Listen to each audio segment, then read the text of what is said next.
Chapter 754. Qin Mo rarely fell sick. But everyone in the Qin family knew. It was a taboo for him to have a fever. Because once he had a fever, many things that were buried would come out. Madame Zhang still remembered. It had been a while since young master had a fever. At that time, young master's wrist had been injured.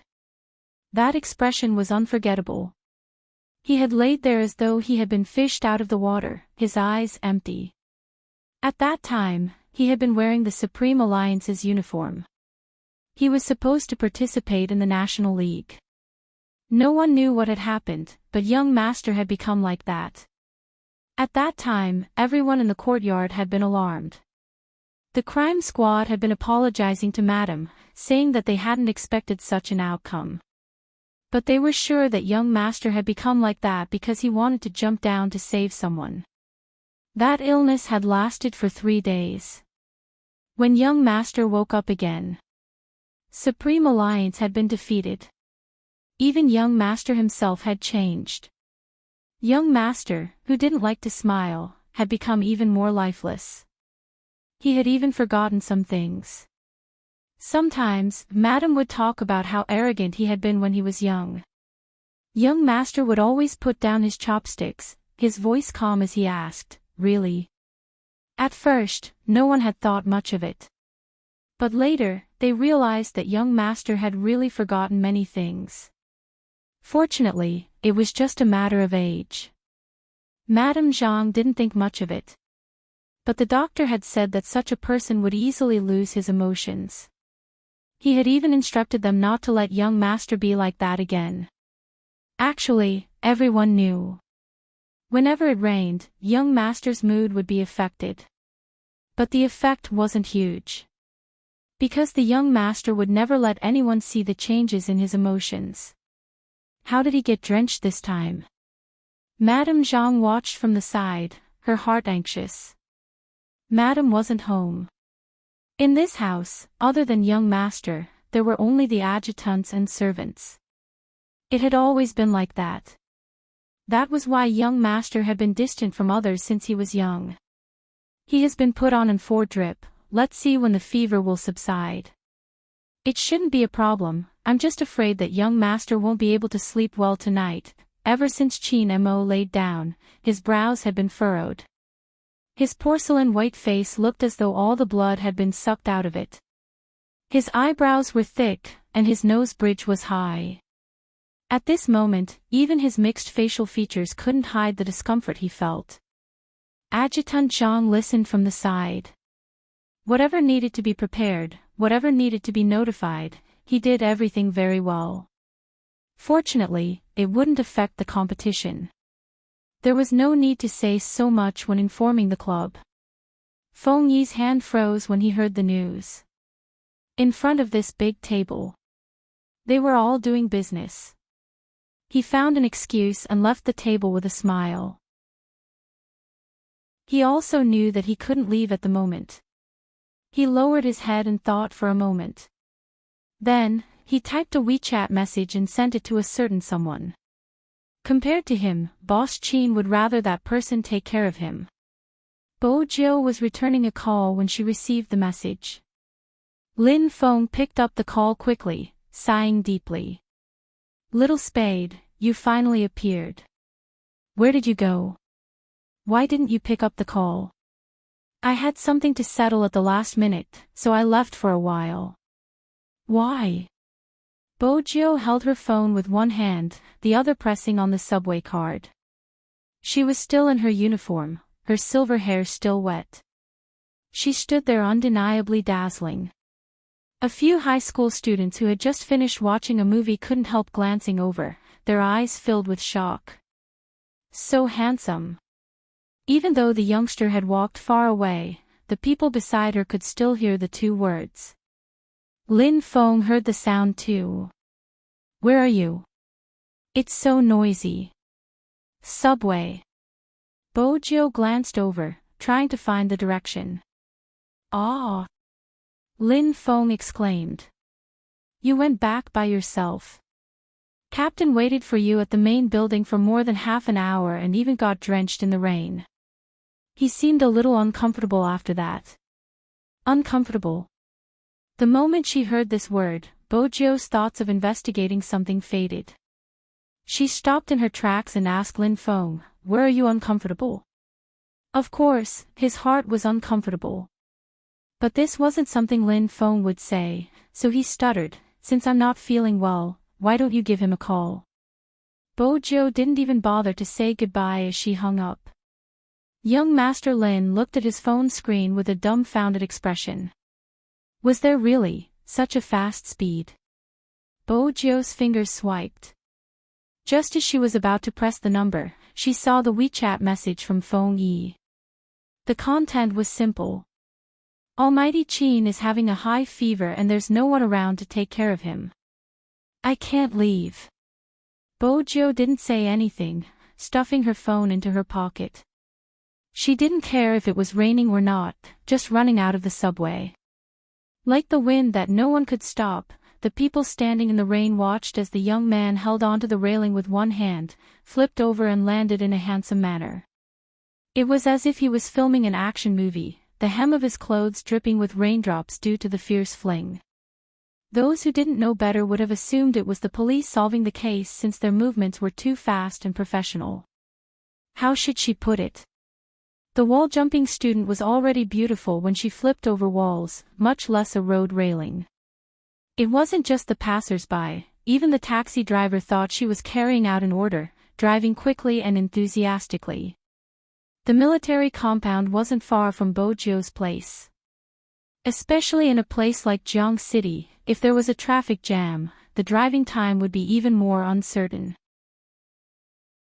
After about an hour, the taxi had just reached the military compound. It was already 10 p.m. If the weather was cold, there wouldn't be many people on the roads, even in Jiang City. The night sky was getting darker and darker. At the same time, in a remote county near a third-tier city near Jiang City, a bright red Ferrari stopped in front of a county hospital. It was still raining outside. The roads here weren't as smooth as in Jiang City. When she alighted, Wu Zhen's first reaction was to frown. Are you sure it's this place? He Honghua, that village girl, came from here. Of course it's correct. Su Mei alighted, holding an umbrella. She rubbed the mud beneath her feet in disgust. Due to her profession, Wu Zhen had been to such places before but she hadn't been very willing. But as for catching people, she still liked it very much. That was why she hated the youngsters so much. From Wu Zhen's point of view, if it hadn't been for that gay, she wouldn't have been kicked out of the crime squad and wouldn't have been unable to stay in the police force. Fortunately, her father was helping her. Even if she couldn't stay in Jiang City, she could stay in a nearby city. Let's go in. Wu Zhen held the umbrella and glanced up. Let me see what secrets that trash from the Fu family has. Su Mei didn't say it because she had only heard some rumors and needed to find evidence. Once she said it, it would be enough to shock the surroundings. If she didn't get rid of the little country bumpkin and He Honghua, she wouldn't be able to vent her hatred. Even though there were staff on duty at this hour, it was a county. However, this was a county town after all. If there was an emergency, it would be sent to the city, not here. Hence, there weren't many people in the hospital. The sound of high heels echoed in the corridor. The staff on duty stood up. Wu Zhen pushed the documents that hadn't been seized forward. Police investigation, please cooperate. The staff on duty was shocked when he saw that they were from Jiang City. They were a small hospital and didn't even have a doctor-patient relationship. How did they get the higher-ups to investigate? They didn't dare to make the decision. She hurriedly called the hospital director. Both of them waited for a while. In the meantime, Su Mei was still thinking that Miss Wu had used a good move. With such a government document in hand, everything would be solved. The hospital director came quickly. His face was pale, probably because something had happened. When he heard that Wu Zhen was only here to check some information, his heart calmed down. After all, no hospital director would look forward to a visit from the police. But it's not easy to find a file from 17 years ago. The hospital director was telling the truth. It's too far, it's not easy to find. Wu Zhen used to be a police officer, so of course she knew. Every hospital keeps the child's birth certificate. Since the victim gave birth in your hospital, it must be in the file. Yes, but to check for an entire year. Newborns were born every day, especially in that era. There were many of them, so how could they check? Wu Zhen heard that and turned to ask Su Mei. Do you know when Fu Jiu's birthday is? I forgot that too. Su Mei didn't care about that little country bumpkin at all. If that person hadn't suddenly become so difficult to deal with, she wouldn't have come to such a desolate place. Wu Zhen had a bad temper and hated people lying in front of her. Her face turned cold immediately. You don't even remember the approximate time. Su Mei knew that she couldn't offend her. Between late spring and late summer. That's easier to check. The hospital director heaved a long sigh. Although he said that, he knew in his heart that from late spring to late summer, he had to get at least 4 months' worth of files and check slowly. The main reason was that it was from 17 years ago. If it was now, it would be easy to get it by entering it into the computer. What about the name? The more information there was, the faster it would be. Wu Zhen was smart. She felt that since He Honghua was a stranger here, she might have changed the gay's name. Check the birth mother, He Honghua. Okay. The hospital director agreed. But it seems like 4 months' worth of files is really taxing on manpower. We will definitely cooperate, and the police will have to send more people over. Wu Zhen obviously wouldn't tell him that she only had a certificate and couldn't mobilize her colleagues. She said calmly, the police force is limited, the 2 of us will check here. You just have to cooperate. That will take at least 3 days, the hospital director reminded the police officer. Wu Zhen's eyes were cold. Then let's check for 3 days, as long as it's worth it. The hospital director thought that she meant it would help with the case. He couldn't help but admire the police and cooperate with them. But even if he cooperated, he still had to mobilize the people in charge of the files. This meant that he had to start the investigation the next day. Wu Zhen and Su Mei walked out of the county hospital together. The former stopped and looked at Su Mei. If I can't find anything, Madam Su, even if that gay doesn't deal with you, I will find a way to deal with you. So, Madam Su, you better remember that we are on the same boat. As long as you help me, the Wu family will help you get back those things from the Fu family. Madam Su is a smart person, you should understand this. Su Mei shuddered under the other party's gaze, her entire body turning cold. She finally understood what it meant to work with a tiger. But soon, she felt relieved. Just like what Wu Zhen said, they were in the same boat. Don't worry, we will definitely find something that will shock you. When the 2 of them were talking, they didn't notice the figure hidden in the night. It was a special force soldier from the Qin family. He came and went without a sound and was good at disguising. He was also someone who could contact Qin Mo directly. But this time, when he was about to report the news to his young master after completing his mission, he suddenly stopped. But no matter how he called, no one picked up. That person's gaze dimmed. He pulled the car door open and followed the Ferrari in front. It seemed like he would have to wait for young master's call to inform him about today's matter. The rain gradually showed signs of letting up. But the night deepened. Jiang City, military courtyard. Bo Jiu had thought that it would take some effort to enter, but unexpectedly, the moment the armed police saw her, they raised the railing. Under normal circumstances, the armed police wouldn't speak, and this time was no exception. But through the bright lights, Bo Jiu still saw the note on his workbook. There were only 5 words, young Master Qin instructed. Bojo glanced at that sentence, shaking off the raindrops on her body. She glanced up at the 2-story building in front of her. Even if it was a ferocious beast. Even if they were destined to be enemies in the future. Now, she wanted to see her little puppy. The entire building was dark. At this hour, Madame Zhang should be asleep. How was she going to enter?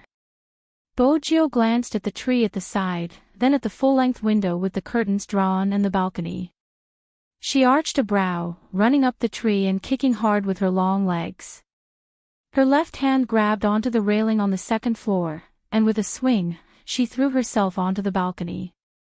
This series of actions looked especially handsome from the youngster. Of course, such skills weren't available to just anyone. She landed lightly, her left hand supporting herself on the balcony, one knee pressed down, wanting to maintain that position as she walked forward. But it was obvious that as a cat that could eat, bark, and watch over the house, Princess wouldn't allow anyone to pass by his nest. Chapter 755. If she had to describe it. Judging from the princess's current state, she was probably saying, "How dare you disturb my sleep, you unruly commoner." But when he smelled the person in front of him, the originally loud shout turned into a purr. Meow. Why was this weird-smelling fellow here? Bojo stilled when she saw him.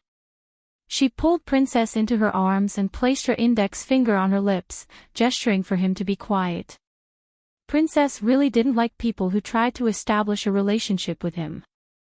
He turned his face away arrogantly and started to walk like a cat. Bojo knew she had to coax him. She bent one of her knees and lowered her voice. "It's not convenient this time. I'll feed you fish next time. Why do you like such fishy foods so much?"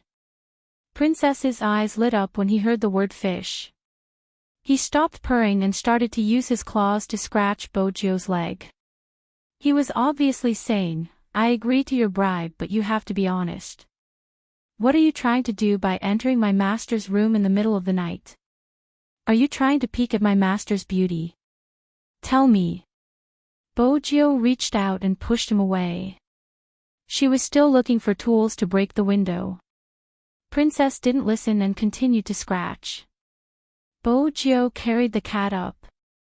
She wanted to threaten him with force since the soft approach didn't work. Just then, she heard a swoosh.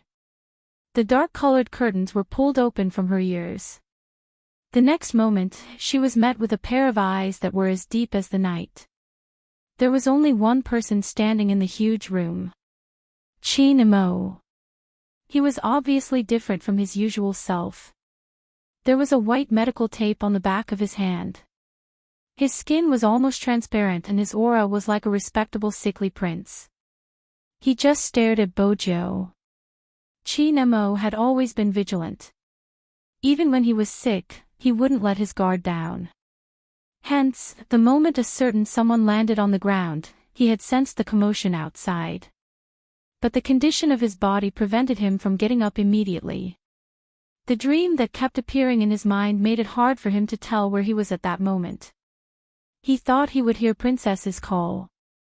After all, he was a police cat.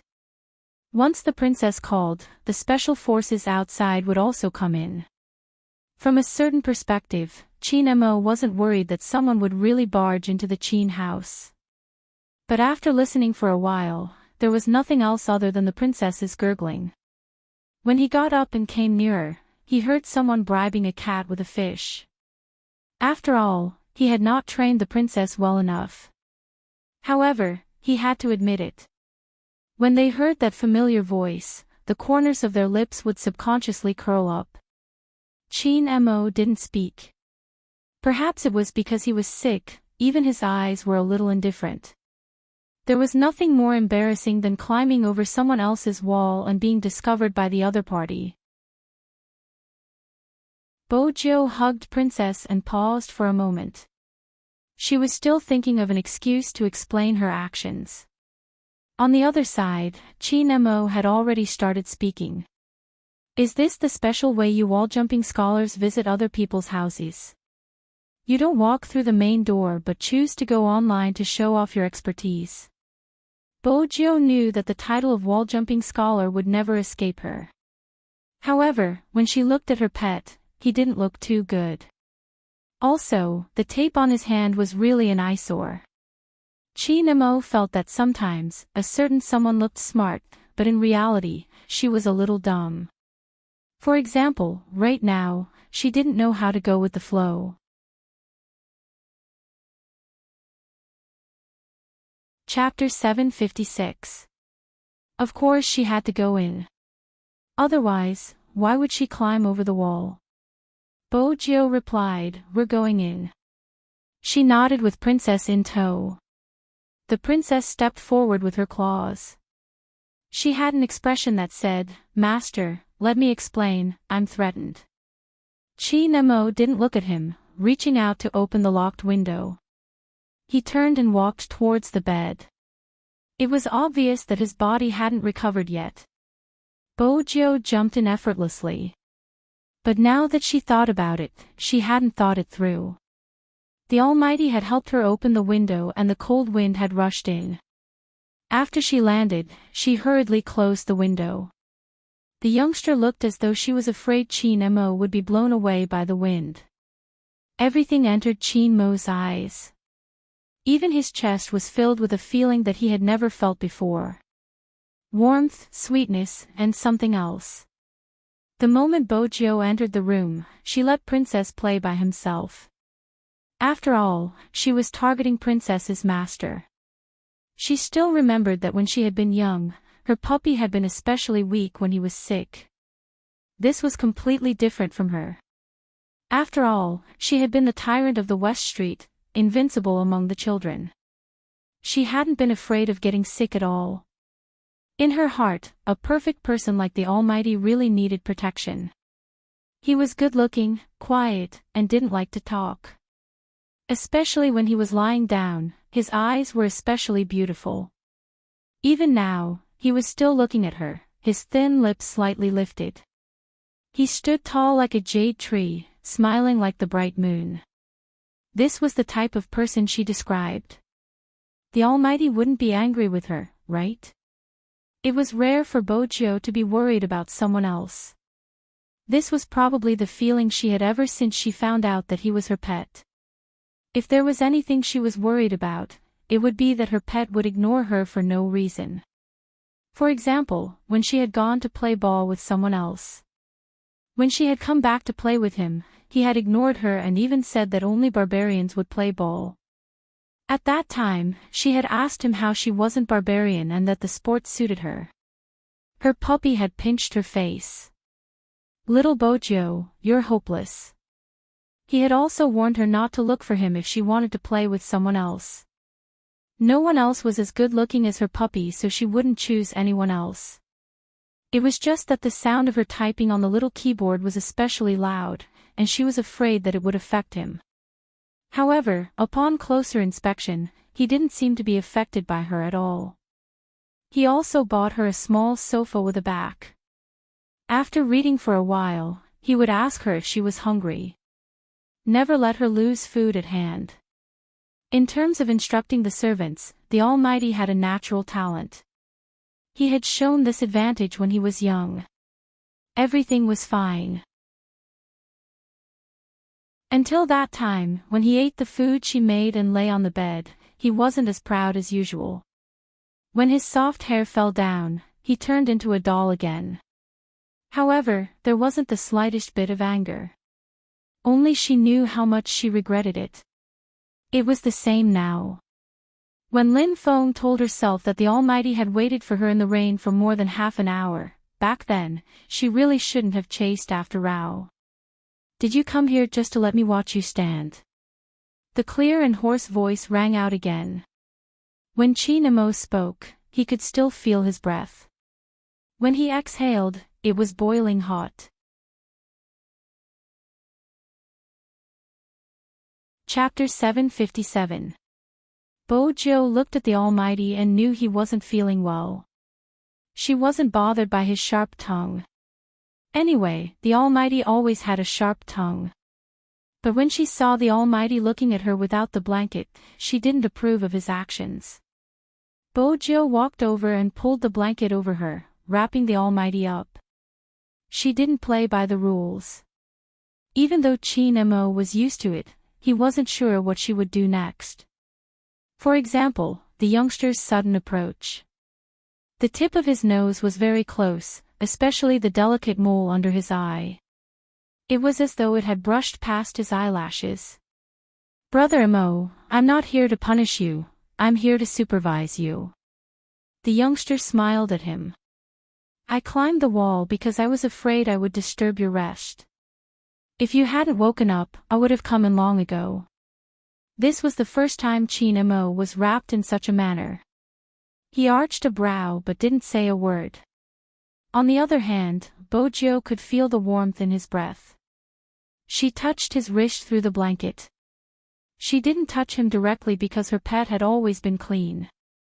Since she climbed the wall, her hand would definitely be wet. Moreover, she was cold, so it wasn't suitable for her to touch him directly. Bojo was always meticulous with the people she placed in her heart.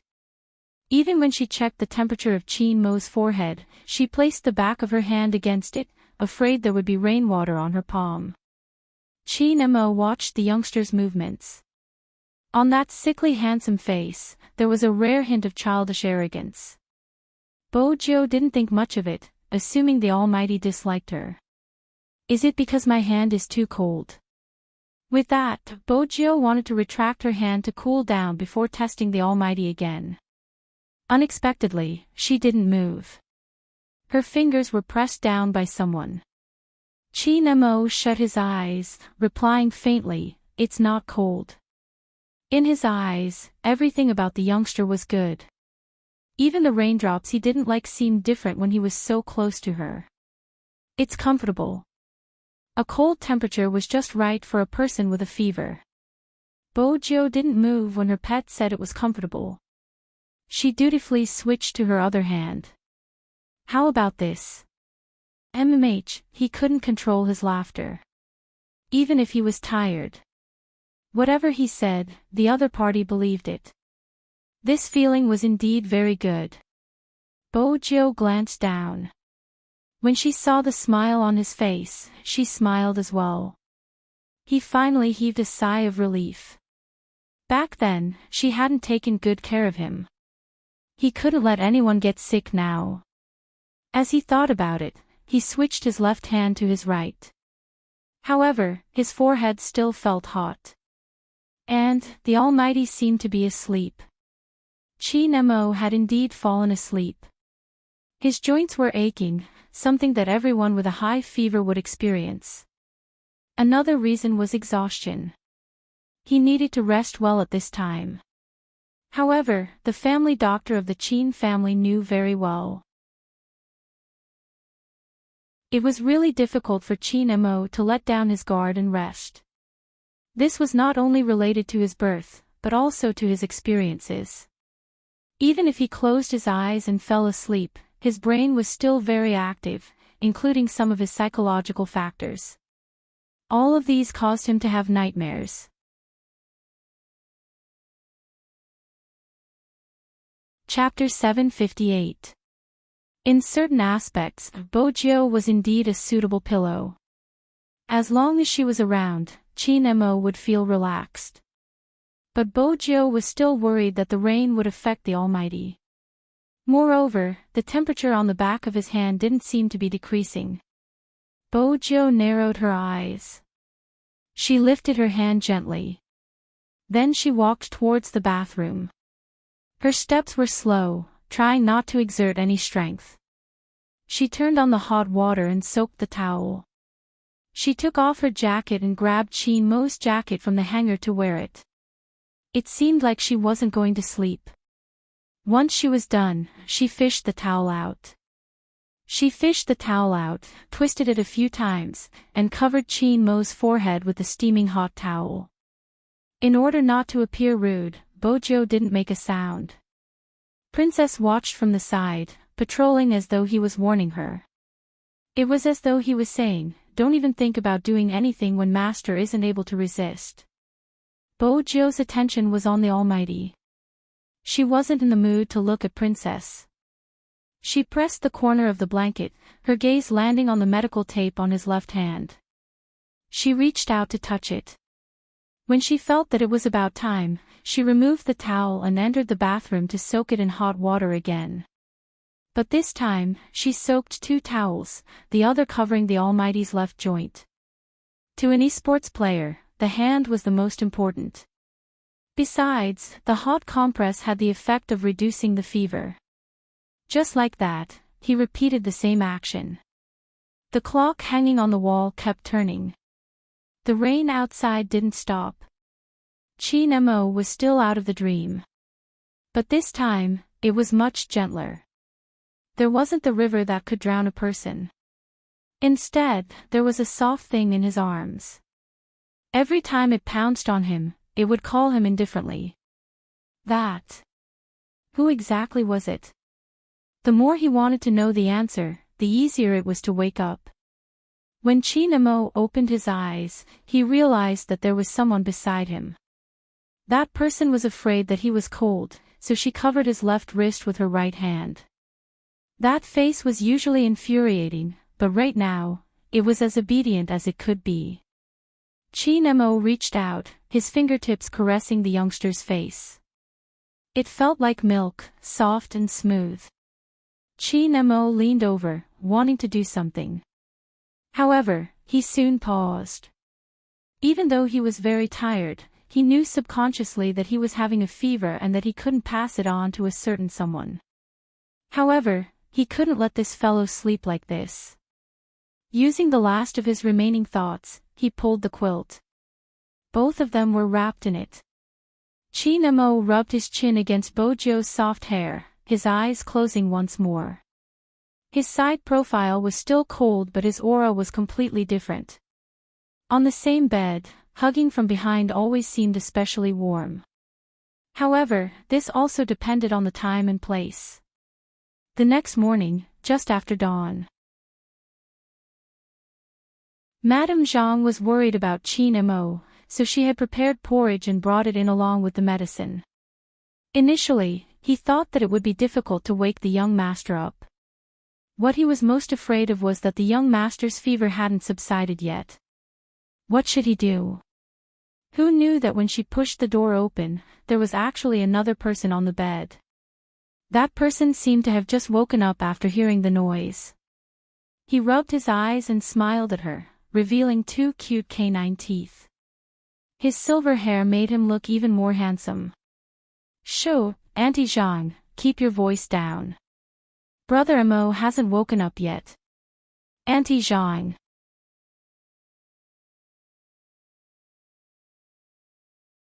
Chapter 759. It was rare for Madame Zhang to be in such a daze. She had been staying on the first floor, near the door. She hadn't heard anything. Moreover, because of the young master's matter, she had been very attentive the whole night. How did young Master Jiu end up on her young master's bed? Bojo could read Madame Zhang's gaze. But there wasn't much hope for Bojo to admit that she was good at climbing walls. A handsome face broke into a smile. He landed lightly and took the bowl of porridge from Madame Zhang's hands calmly. "It smells so good. Let Brother Mo have some when he wakes up." Madame Zhang knew that her young master's temper wasn't something an ordinary person could handle. With young Master Jiu around, it would be better. But Madame Zhang wasn't assured. She said in a low voice, "I'll have to trouble young Master Jiu to take his temperature later. I'm not sure if his fever has subsided and young master didn't allow us to watch over him." Madame Zhang had a lot of instructions, but Bojo didn't lose her patience. She stood at the side and listened attentively before replying, "His fever should have subsided.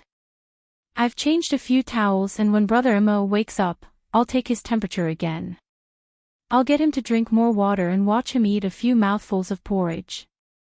Madame Zhang heaved a sigh of relief. Thank you, young Master Joe. Madame Zhang knew that even though her young master seemed polite, it was because of his upbringing. But from a certain perspective, his temper wasn't good. Especially when he had just woken up. Fortunately, young Master Joe was around. In front of young Master Joe, her young master would always reveal his most popular side. But when Madame Zhang left the room, she was still wondering how Bojo had entered. Perhaps Auntie Zhang had been a righteous person all her life and didn't know how to climb over walls. Therefore, no matter how she thought about it, she felt that there was something wrong with the door. After all, in Auntie Zhang's heart, young Master Joe had always been a well-mannered and pretty kid. How could he do such a thing? Bojo's expression didn't change in the slightest in the face of Madame Zhang's trust. To a wall-climbing student, climbing a wall wasn't a big deal. After sending Madame Zhang off, Bojo turned towards the only bed in the room. The person on the bed had not woken up yet. His black hair was scattered messily, revealing half of his well-defined face. His thick eyelashes drooped down, casting a dark shadow. His outstanding facial features seemed especially harmless at this time. Bojo liked seeing the Almighty like this. Whether it was the Almighty when he was young or the Almighty when he grew up. He wanted to put down the porridge and admire it for a while longer. She didn't expect the moment she took action. That person said, "Why don't you tell Auntie Zhang how you got in, wall-climbing genius?" Perhaps it was because he had just woken up, but his voice sounded deeper than usual. Bojo, Chi Nemo had been awake since a while ago. He opened his eyes and glanced at the youngster. Just like that, he sat up.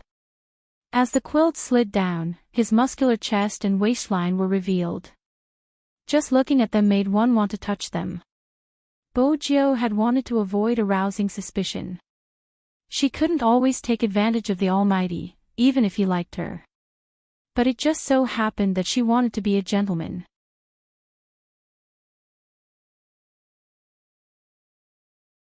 Chapter 760. When had she touched it? She couldn't even test the temperature through the blanket. Bojo's gaze was clear. Chi Nemo ignored her. "I'm hungry." The Almighty wanted to eat porridge. Bojo was smart.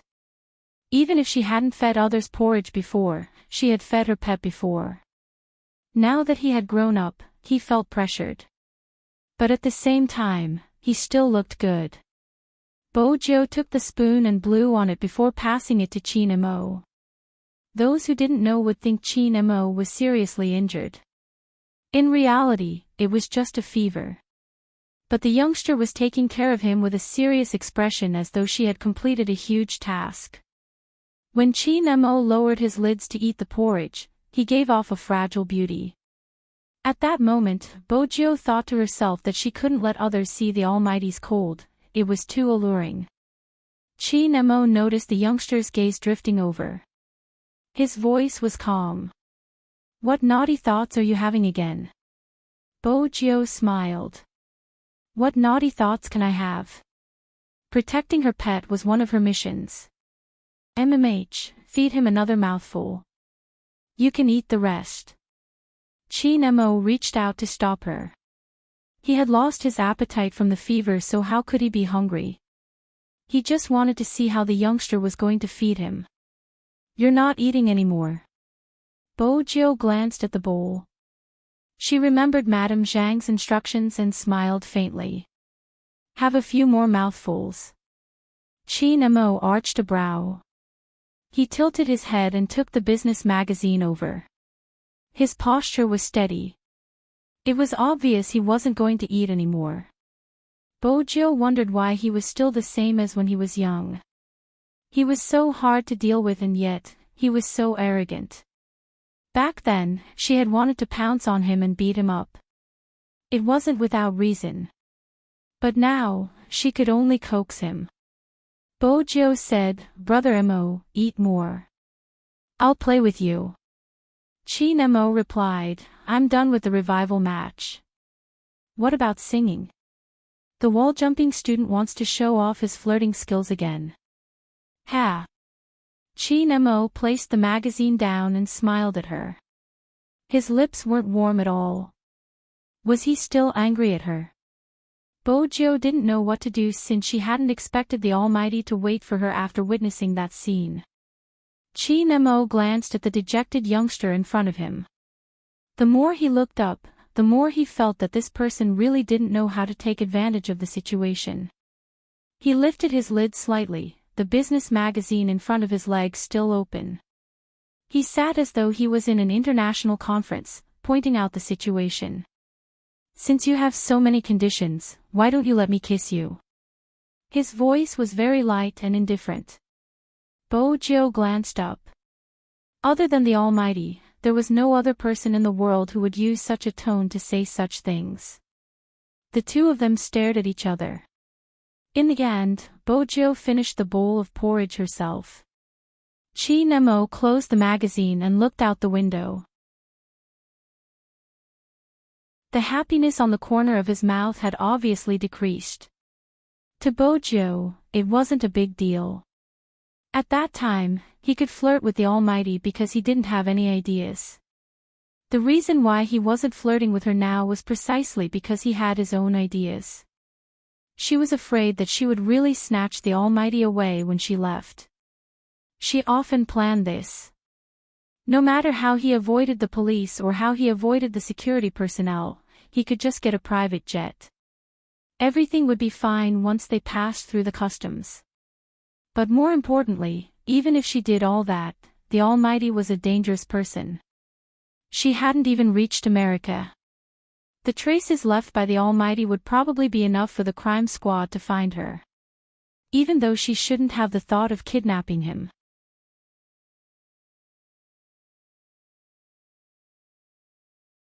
Chapter 761.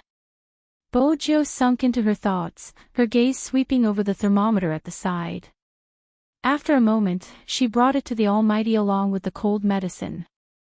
Chi-Nemo took the medicine cooperatively, his expression making it hard for Bojo to tell if he was happy or unhappy.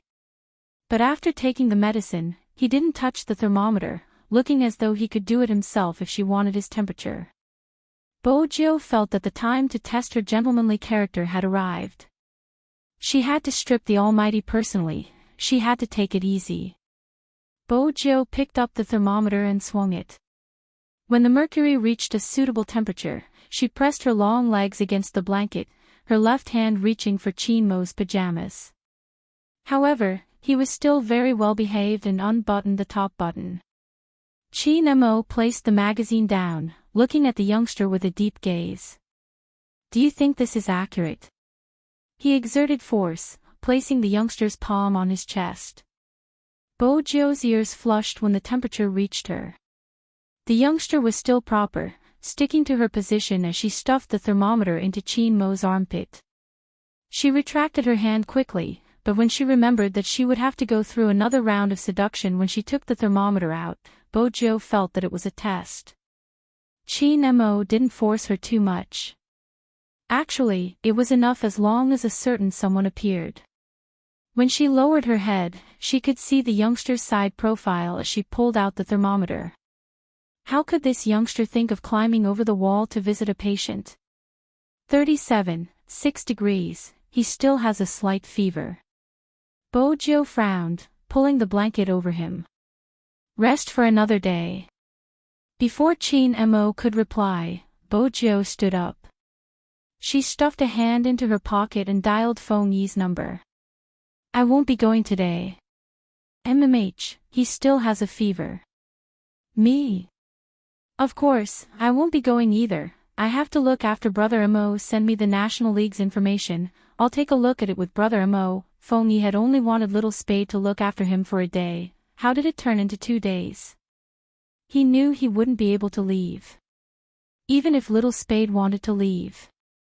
A certain someone would find a way to stay. But it wasn't a direct method. Chi-Nemo was indeed thinking of a reason to force the youngster to stay if she wanted to leave. Now that he received such a call, the corners of his mouth curled up. Especially that sentence. Me? Of course, I won't go either. I want to look after Brother Mo, it was pleasing to the ear. Bojo wasn't good at taking care of others. Other than when she was attentive towards Chin Mo, she was indeed more manly in other aspects. For example, the princess was also hungry and meowed at the young man, asking him to fulfill his promise to feed her fish. Bojo thought for a moment. The princess was overjoyed. After that, Bojo poured some water for it. Drink it. Princess. I've already taken off my fur, and you're showing me this. Chin Mo lay on the bed, watching the interaction between the cat and the human. He had wanted to call Feng Yi, but he retracted his hand. Since a certain someone was willing to stay, there was no need for him to think of other ways. However, there were 3 missed calls on the screen. Chin Mo's eyes darkened. Then, he looked up and glanced at the young man. The hand under the quilt was texting. Only 3 words, what is it? The Special Forces soldier on the other side of the phone had been waiting for news from the top.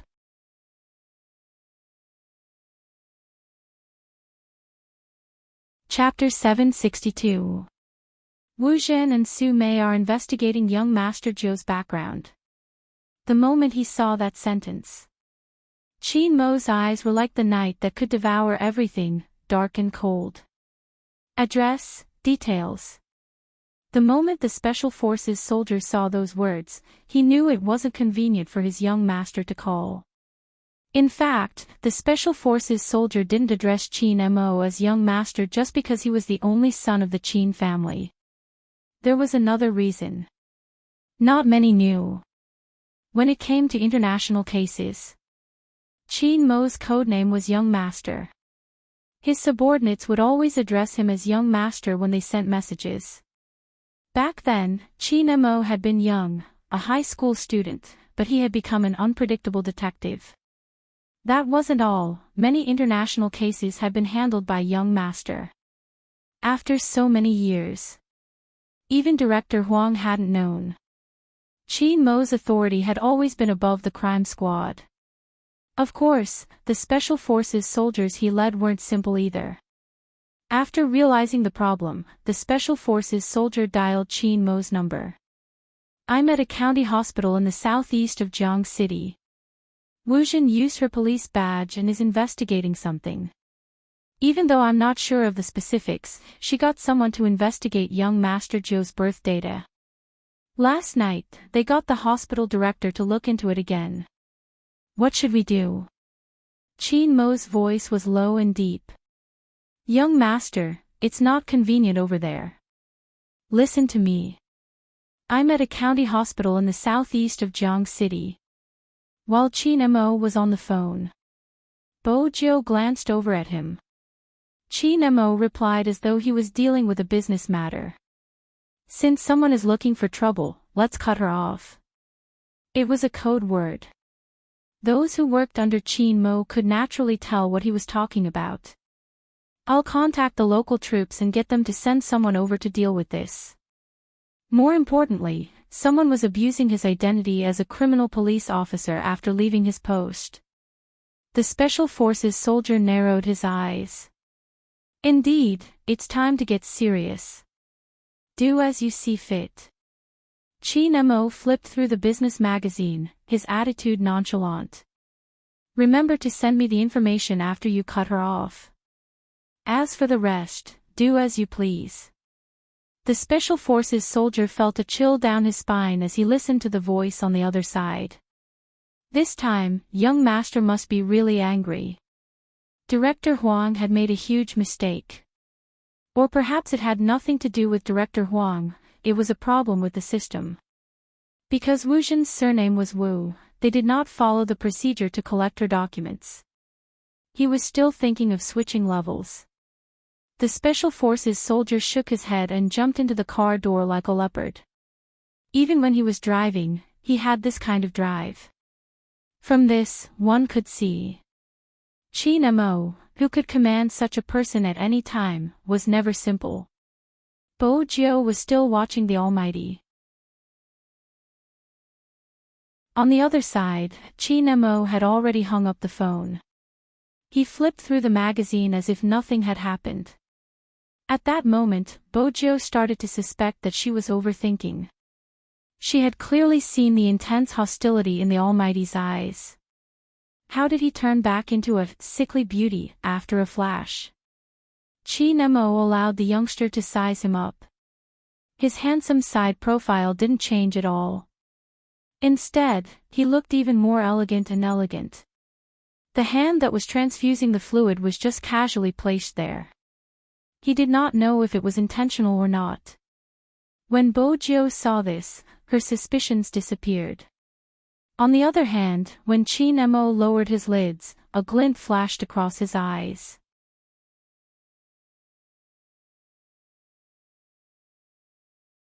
Chapter 763. Looking at it from his angle. The youngster was lowering her head and stirring something. After a while, she asked, "Brother Mo, I'll use your computer to receive the video phone E is sending." Chin Mo closed the magazine. Bo Jiu placed her phone at the side. It wasn't locked and the screen was still lit up. The screen was a photo of them on the bed. Chin Mo watched as the screen slowly darkened. Warmth finally returned to his eyes. Bo Jiu was a hacker that respected privacy. The moment she saw the lock on the laptop, she turned to glance at Chin Mo. Her hands itched to unlock the lock before she locked the laptop again. "Brother Mo, what's the password?" "Mo Jiu, go all out."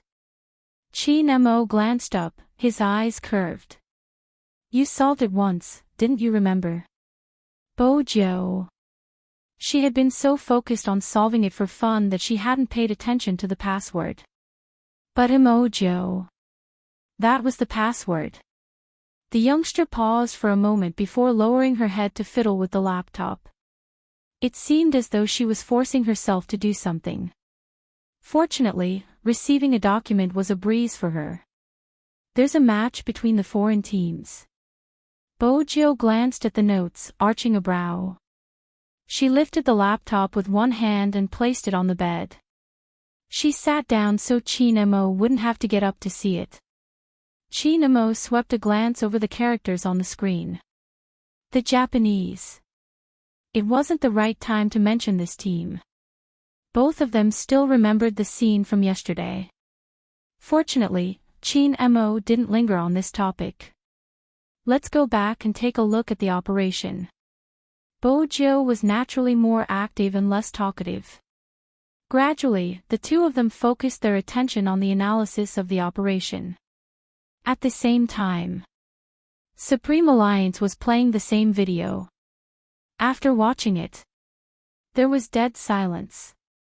Feng Yi pushed up his glasses and switched off the device in his hand. "That's amazing." Someone couldn't help but comment. Even Yun, who didn't refute. Feng Yi was a sly fox, be it in the business world or in the meeting. "I'm showing you this to make you realize that even though the revival match is easy, the National League isn't as simple as it seems. You are the last team to make it to the finals. Compared to Supreme Alliance, the other 9 teams aren't to be underestimated, not to mention the Japanese on the international server. This isn't enough. Be vigilant in times of peace." This was what Feng Yi wanted to tell them. Feng Shang and Shui Yaoyao looked at each other and clenched their fists. The stronger the opponent, the more he could stimulate his fighting strength. This was not a lie. After watching the video, the atmosphere in Supreme Alliance changed. Those who practiced hand speed, and those who studied tactics. Feng Yi walked out of the conference room with a faint smile. The club director who was following him was still very worried. "CEO Feng, what rank do you think we can get this time?" Feng Yi paused. "I thought Director Zhang had always known Supreme Alliance's target." Hearing this, Minister Zhang was stunned and smiled bitterly. CEO Feng always seems to be so confident. You saw it just now. The opponent is too strong. So what? Feng Yi glanced over. Supreme Alliance has always been strong against strong opponents. The stronger you meet, the stronger you become. When Feng Shang and Shui Yaoyao walked out and heard those words, their chests felt hot. That's right.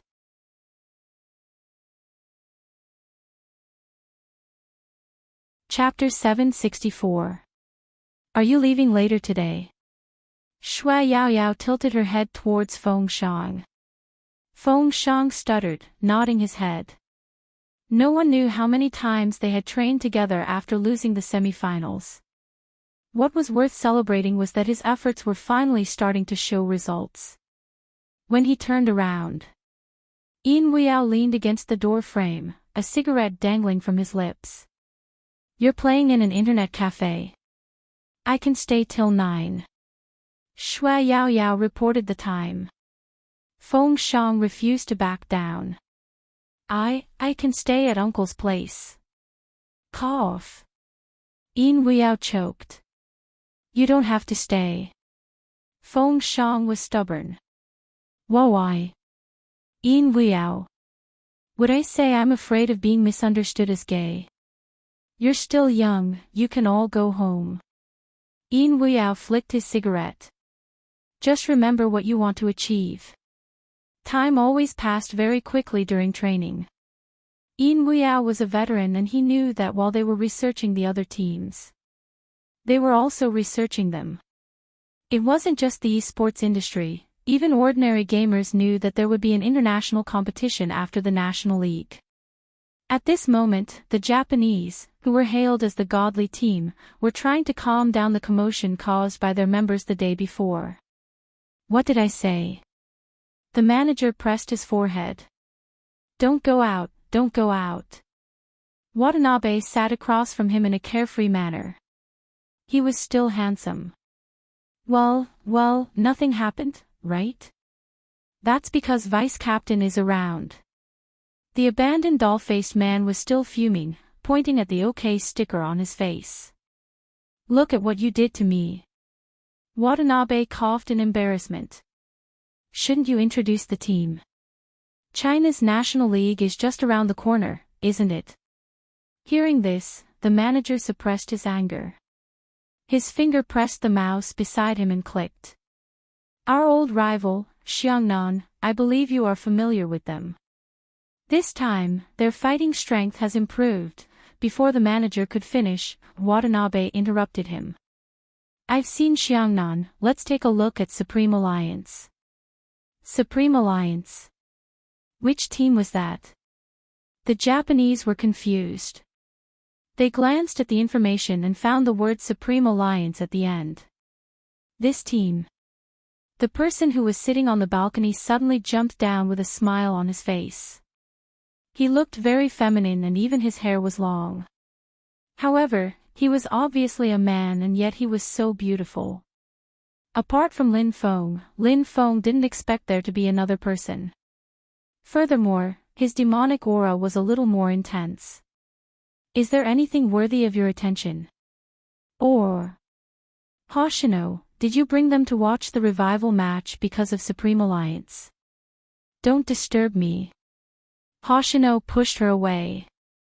Ayayaya, is this how you treat me, the captain? That's right, the bewitching man was the captain of the Japanese team, Yusishin. Hoshino tilted his head, changed his position, and continued to sleep. Yusishin didn't make a fuss, he propped up the side of his face. Seems like it's true.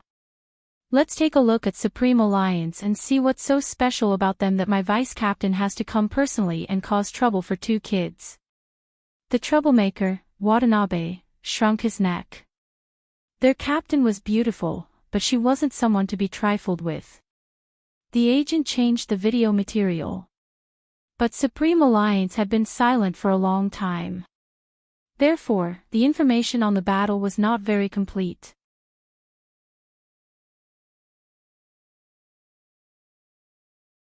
Chapter 765.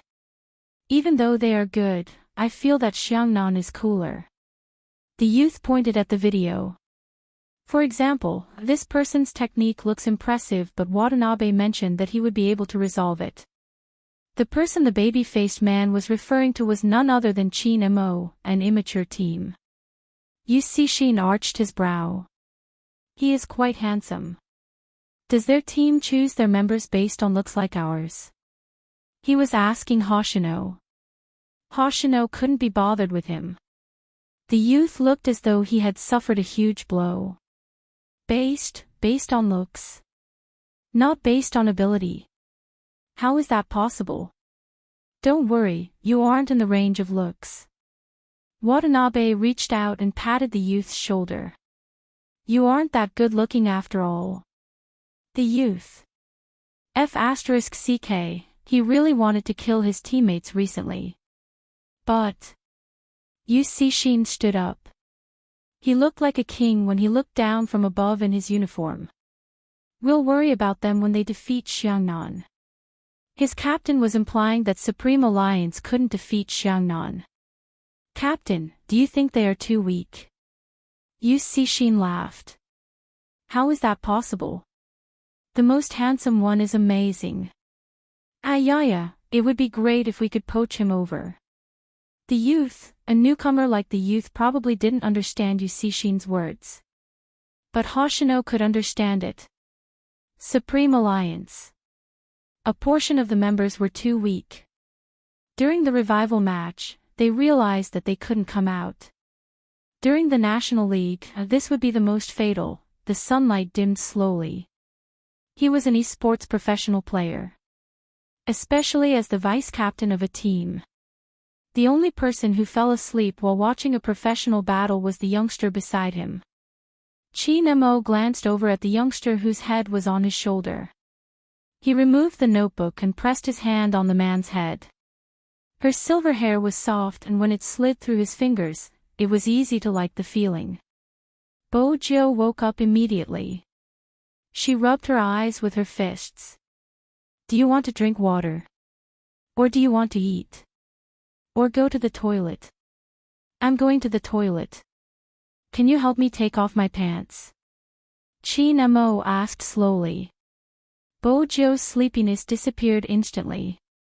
How could the Almighty be so bad? When they were young, he would hug her and shake his adorable little head, telling her that he wasn't going anywhere. Her canine pet had changed. So cunning, black-bellied, and venomous, but Qin Mo didn't go anywhere. It felt good to touch the youth. The Almighty must have made a mistake. She should be the one caressing his head. Whose pet was he? Seeing that the other party was sick and that his illness was related to her, she decided to let him go. Bo Jiu didn't say anything since it felt good to be touched. Qin Mo smiled faintly. Bring me a book. Novels. Bo Jiu found it a good way to pass the time. Qin Mo glanced at the youngster. Poetry collection.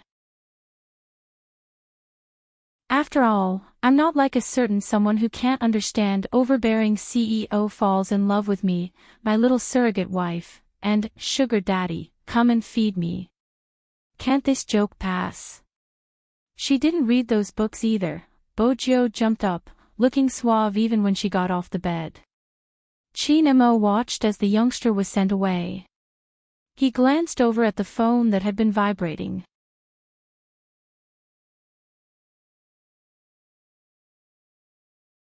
Chapter 766. It was impossible for Bo Jiu not to notice him fiddling with his phone. After all, she was more familiar with the sound of any electronic device than anyone else. But she felt that she had to leave some dignity for her sick pet. It was better to act as though she didn't know anything. Besides, the only thing the Almighty was avoiding her to talk about was the crime squad. Bo Jiu had her own ways of investigating people. For the time being, she didn't need to use any tricks to get information from the Almighty. Hence, after the notification disappeared, Bo Jiu casually picked up a book. Actually, the Almighty's bookshelf was filled with criminal psychology books and financial books. It wasn't easy to find anything else. Chin-mo placed his phone down, glancing at the book in the youngster's hands. You like this? It's all right. Bo-jo didn't know the content. She just didn't want a certain someone to keep sending messages. That would make her hands itchy. Chin-mo chuckled. Pass me the book. Bo-jo was obedient at this moment. She sat down and handed the book over, wondering if she should take one out for a look. Or play hero on her phone. Unexpectedly, she didn't manage to do either. Just then, she heard the flipping of pages. Then came the low voice beside her ears. Chin-mo's natural low voice was especially alluring today, carrying a unique quality. I still like you, walking 8,000 miles with the wind, never asking when you will return. When these words rang out, Bo-jo glanced up instinctively. That was when she realized that the Almighty was reading the book in front of him. His voice was so pleasant to the ears. Bo-jo didn't interrupt, her eyes turning towards the flipped piece of paper. The low voice beside her ears was still there.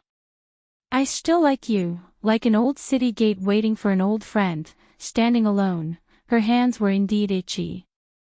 She watched as the person leaned against him, reading the poem. Bo-jo didn't know how many times she had told herself. Kidnapping this person would definitely be troublesome.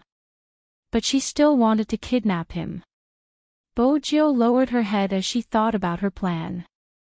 She didn't notice the warmth in Chin-mo's deep eyes when she lowered her head.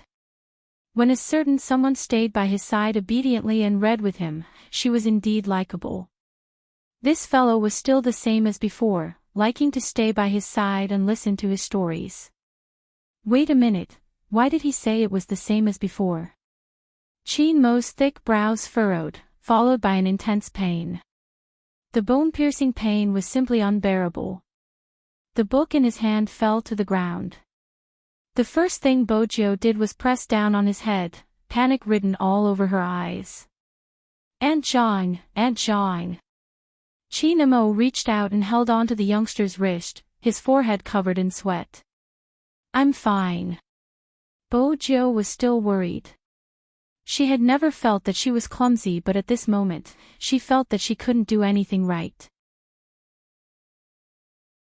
Is the temperature rising again?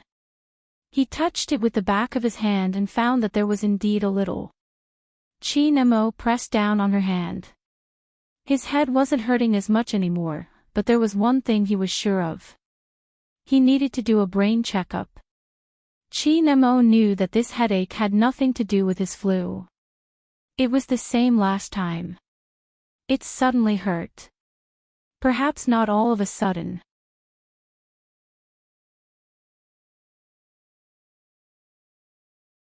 Chapter 767. Bo-jo noticed the Almighty's gaze and assumed he was still in pain.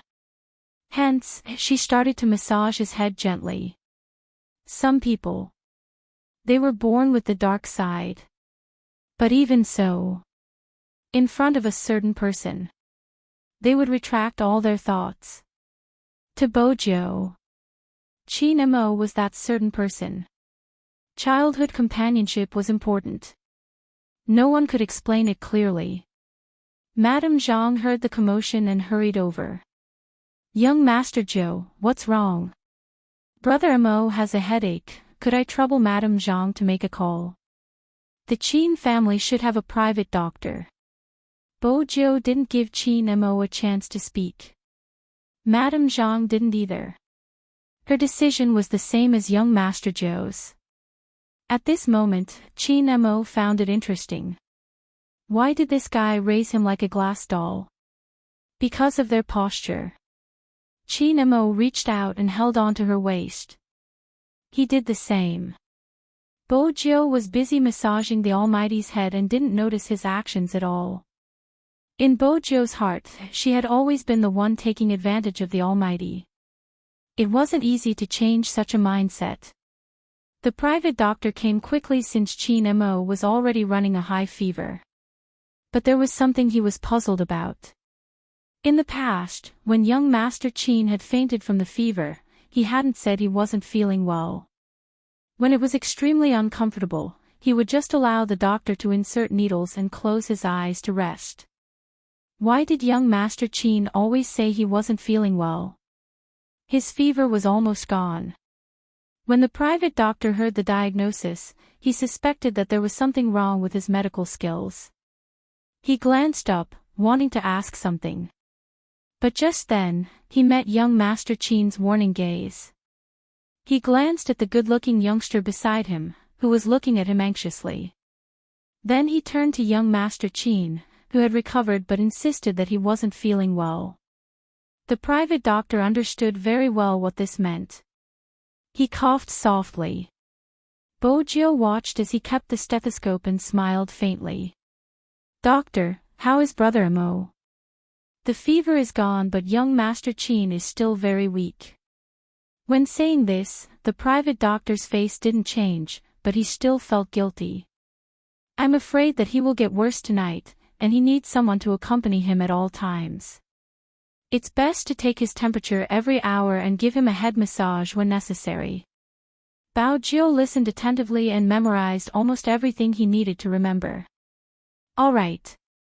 The private doctor glanced at the person lying on the bed again. After receiving the hint, he added, "It's best if someone can keep watch at night. Usually, viral colds get worse at night." "Is that so? Do we need to continue the drip for Brother Mo?" Bojiu arched a brow. The private doctor hurriedly said, "There's no need for that." Now that young Master Qin was full of energy, what else would he need to inject within 4 drip? "Do I need to take any medicine?" The private doctor wanted to say that there was no need. The person behind the youngster nodded. Only then did the doctor change his tone. "Yes, the medicine is below. I'll give it to Aunt Zhang later." "All right." Bojiu got the answer she wanted. She tossed the doctor aside and pulled the blanket over him. The private doctor had never seen anyone take care of young Master Qin like this. He really wanted to wipe his sweat. But he didn't dare to do anything. Young Master Qin's gaze was clearly saying, "Hurry up and leave." The private doctor immediately took his leave and disappeared very quickly. After all, even he felt that his young master was too shameless.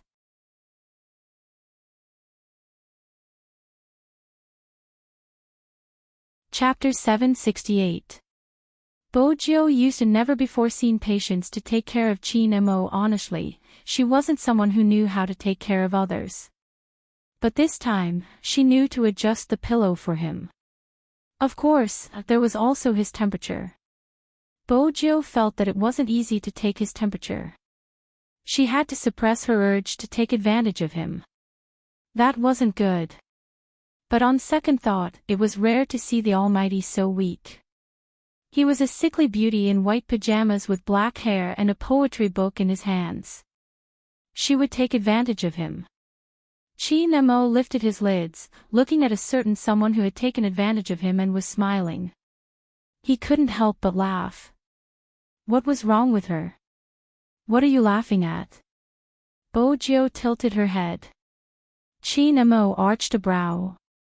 "I'm laughing." "Of course, are you laughing because of my handsomeness?" Bojiu passed him another book. Sometimes, listening to the Almighty read was a form of enjoyment. Since he was a criminal psychologist, he would definitely know what tone to use to read the words.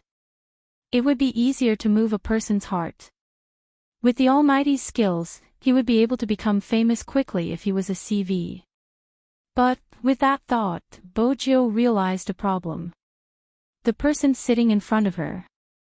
Did he even know how to hypnotize people? Qin Mo flipped open the book in his hands, his voice casual. "Tell me about your childhood." "Childhood?"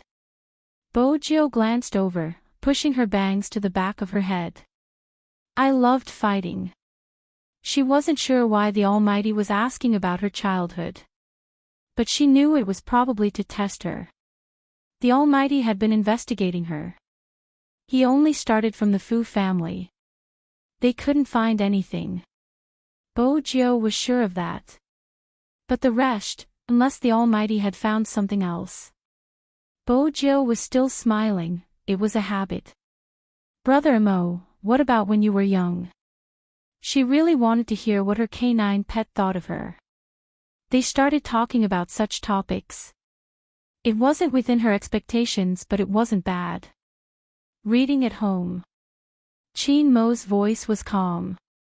Sometimes, I would join the armed forces. Bojiu listened to his activities, a phrase appearing in her mind. A real warlord's son. But, what else? The Almighty hadn't mentioned her. He had to get the whole thing out of her. Qin Mo closed the book in his hands. Nothing else. Nothing else. Bojiu stilled. How could there be nothing else? Qin Mo noticed that the person in front of him kept looking at him. He arched a brow. What's wrong? No. Should he say that he was disappointed? That shouldn't be the case. But he couldn't explain it clearly. This doesn't seem right. But why weren't there any others? When Bojiu lowered her lids, she smiled and continued, I thought someone like Brother Mo would have been to many places when he was young since he is of mixed blood. No. Qin Mo replied instinctively. Then he glanced up. Perhaps I have, but I can't remember. What did forget mean? Bojiu glanced at him.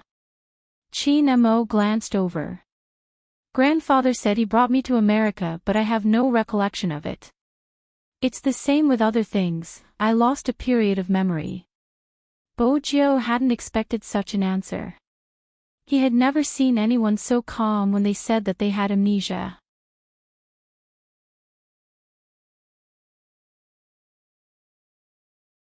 Chapter 769. The personal doctor you saw just now would occasionally check on my mental state. Qin Mo chuckled with a hint of mischief in his voice.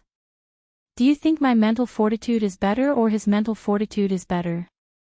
Bojiu understood. The Almighty had never been cured. Based on his battle experience, he was confident. The Almighty had never tested anyone's mental state in front of her before.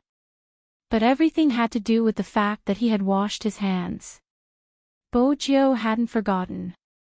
Who had caused her such a huge loss? Hence, a normal psychologist wouldn't be able to deal with the Almighty. Did that mean the amnesia was selective? Fortunately, it's just my childhood. Also, why was his hand injured so badly? What was with the water covering his head? Qin Mo glanced down at his hand, his gaze sinking. Bojiu wanted to say, but you had me when you were young. But she thought about it. She lifted her head and drank the water in her hand. Then a faint smile.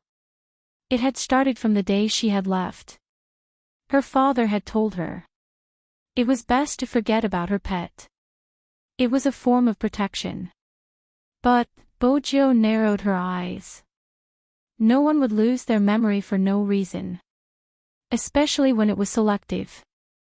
Bojiu wanted to know what exactly had happened to the Almighty for her pet to forget himself. But there was a benefit. He couldn't remember. She didn't have to worry about the Almighty guessing her identity and could speak casually. Bojiu chuckled. It was interesting when I was young. I met an extremely beautiful little boy, but his eyes were so big that they were on top of his head and he looked at everyone as though they were germs. In the end, he couldn't defeat me and became my pet. He must have been afraid of the dark, otherwise, he would have chased me away when I went to disturb him at night. He wouldn't have given me half of his bed every time. More importantly, he was comfortable to hug, but he always refused to let me hug him. Don't you think he was too shy? Qin Mo's voice turned cold. Who is the little boy you are talking about? Your idol, Hoshino. Bojiu hadn't expected the Almighty to misunderstand and felt as though she had dug a hole for herself. No. It's best if he's not. This kind of boy who has been lying since he was young and slept with him must be very cunning. If you see this kind of person in the future, stay away from him, understand? As soon as Chin Mo finished speaking, the young man smiled. For some reason, she looked especially happy and nodded vigorously in agreement with his argument. Seeing that the effect was good, Chin Mo thought about it and decided to blacken his childhood love rival to the end. People with eyes on the top of their heads are probably too arrogant. Why do you want to be friends with them? So Brother Mo doesn't like him. I think he's rather cute. It was interesting to hear the Almighty ridiculing himself. Bojo cupped her cheek with one hand, her eyes narrowing into slits. Chin Mo scanned the youngster. Cute. Ha, it's more like it's just a facade. Great God, I hope you've recovered your memory and remember what you're saying now. Bojo couldn't take it anymore. She tilted her head and couldn't help but laugh. Only when he laughed. She still hadn't forgotten the most important thing. Who had caused her pet to become like this?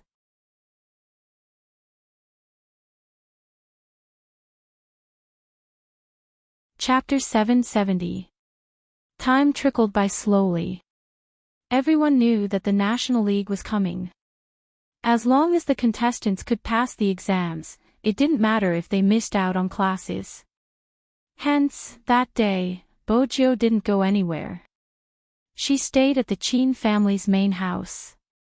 No one knew, or rather, no one would deliberately think about where the young master of the Fu family was born. Even He Honghua had long thrown this matter to the back of her mind. After all, in her memory, the county hospital was still a small hospital. 17 years could change many things. In fact, even the floors had changed quite a bit.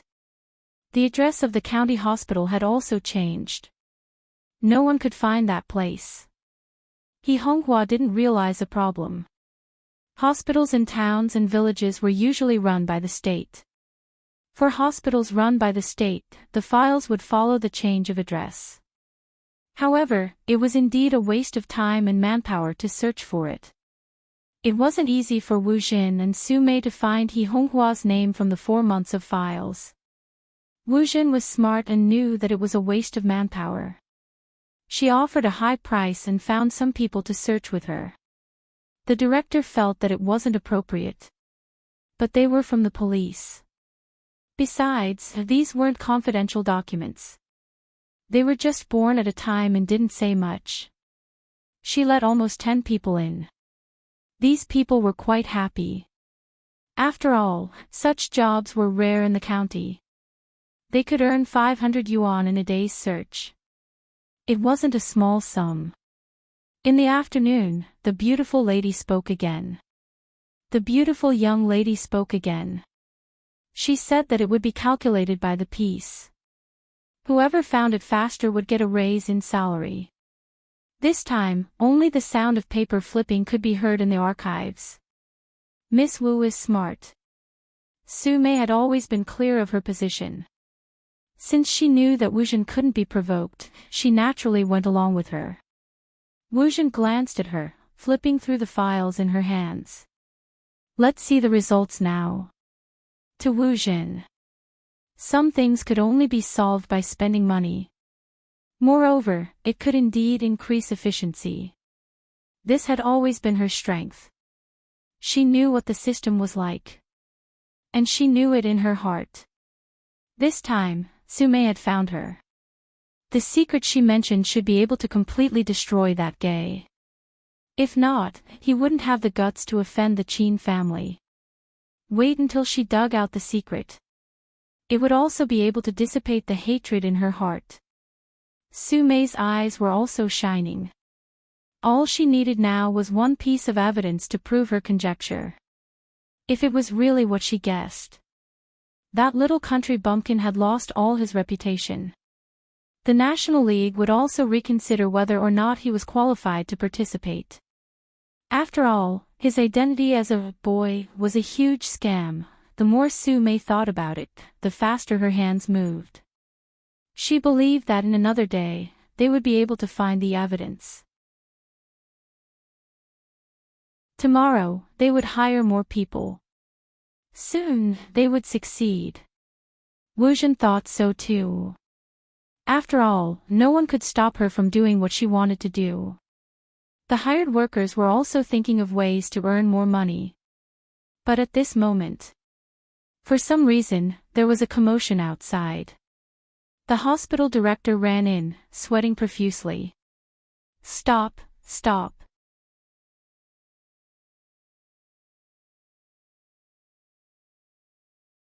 Chapter 771. The hospital director didn't speak. The temporary workers, who were still in a daze, saw a few people in camouflage uniforms rushing in. Even though they didn't have guns in their hands, no one dared to move in such a situation. The hospital director hurriedly went forward.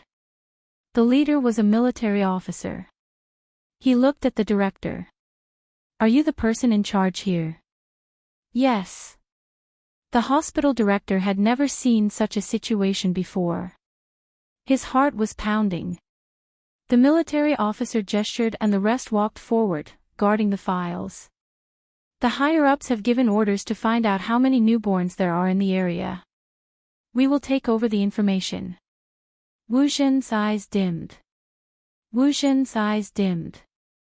It wasn't easy for her to find out. Why were the troops here? Su Mei was puzzled. What was going on?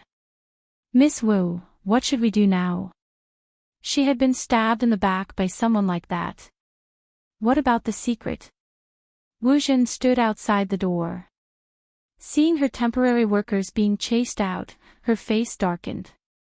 Her identity as a police officer was useless against the people in the army without negotiation from the higher-ups.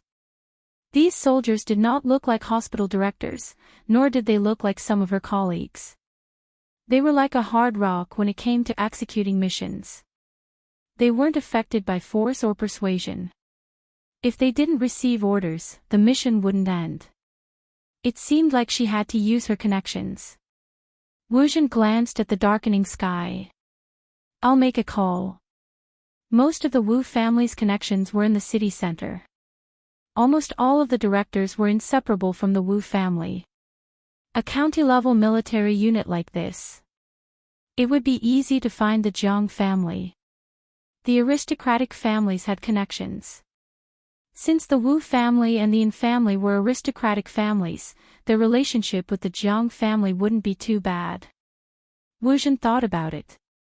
There wouldn't be any important missions in such a small place. Moreover, it was related to the livelihood of the people. There was room for negotiation. If Jiang Zue asked, it wouldn't be a problem for her to get the information of one or two people. After all, that person had a military rank on him. Jiang Zue received Wu Zhen's call on his last day in the Jiang family. Even though Mother Shui had promised Shui Yaoyao to stay outside, she would still call her daughter home on such occasions. Regardless of what was going on outside, the family had to maintain the basic liveliness.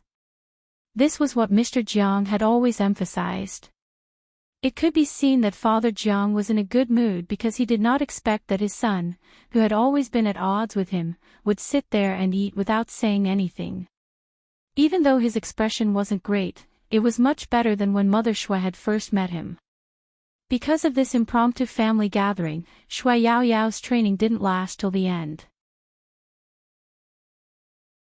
But even Mother Shui could tell that her daughter had never worked so hard before. Looking at her face, which was no longer round, Shui Mining couldn't help but sigh. Mama Shui didn't dare to put food in Shui Yaoyao's bowl. He was afraid that he would agitate Jiang Zue again. He didn't want to see a loving mother and a filial son.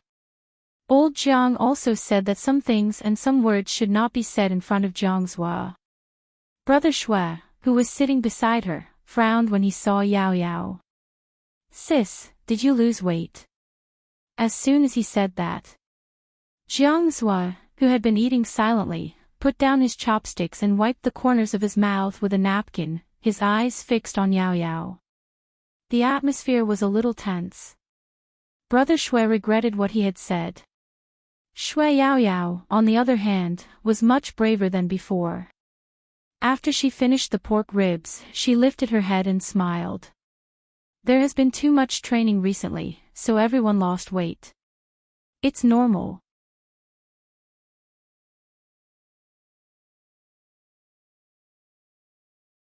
Chapter 772. Jiang Zuo looked at her, placing the tissue down. Brother Shui heaved a sigh of relief. He admired his brother, but at the same time, he felt pressured.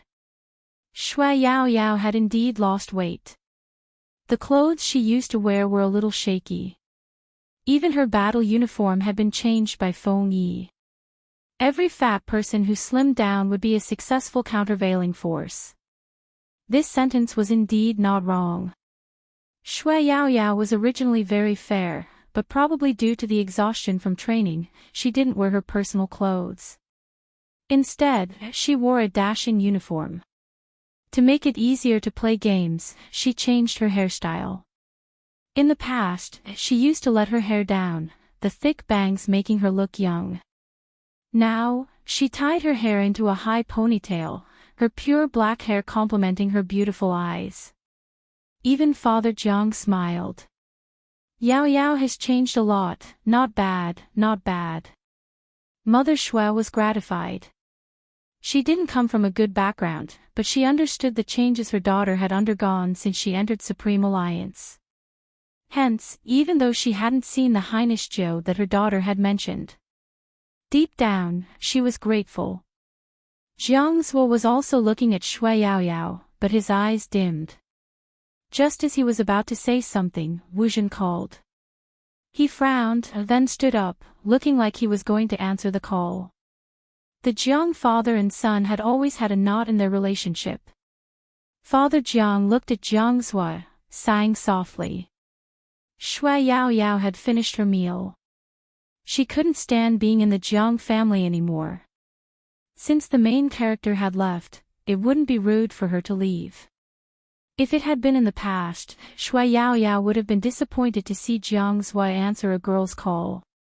But now, most of her thoughts were on training. Shui Yao Yao thought it would probably be better in the future.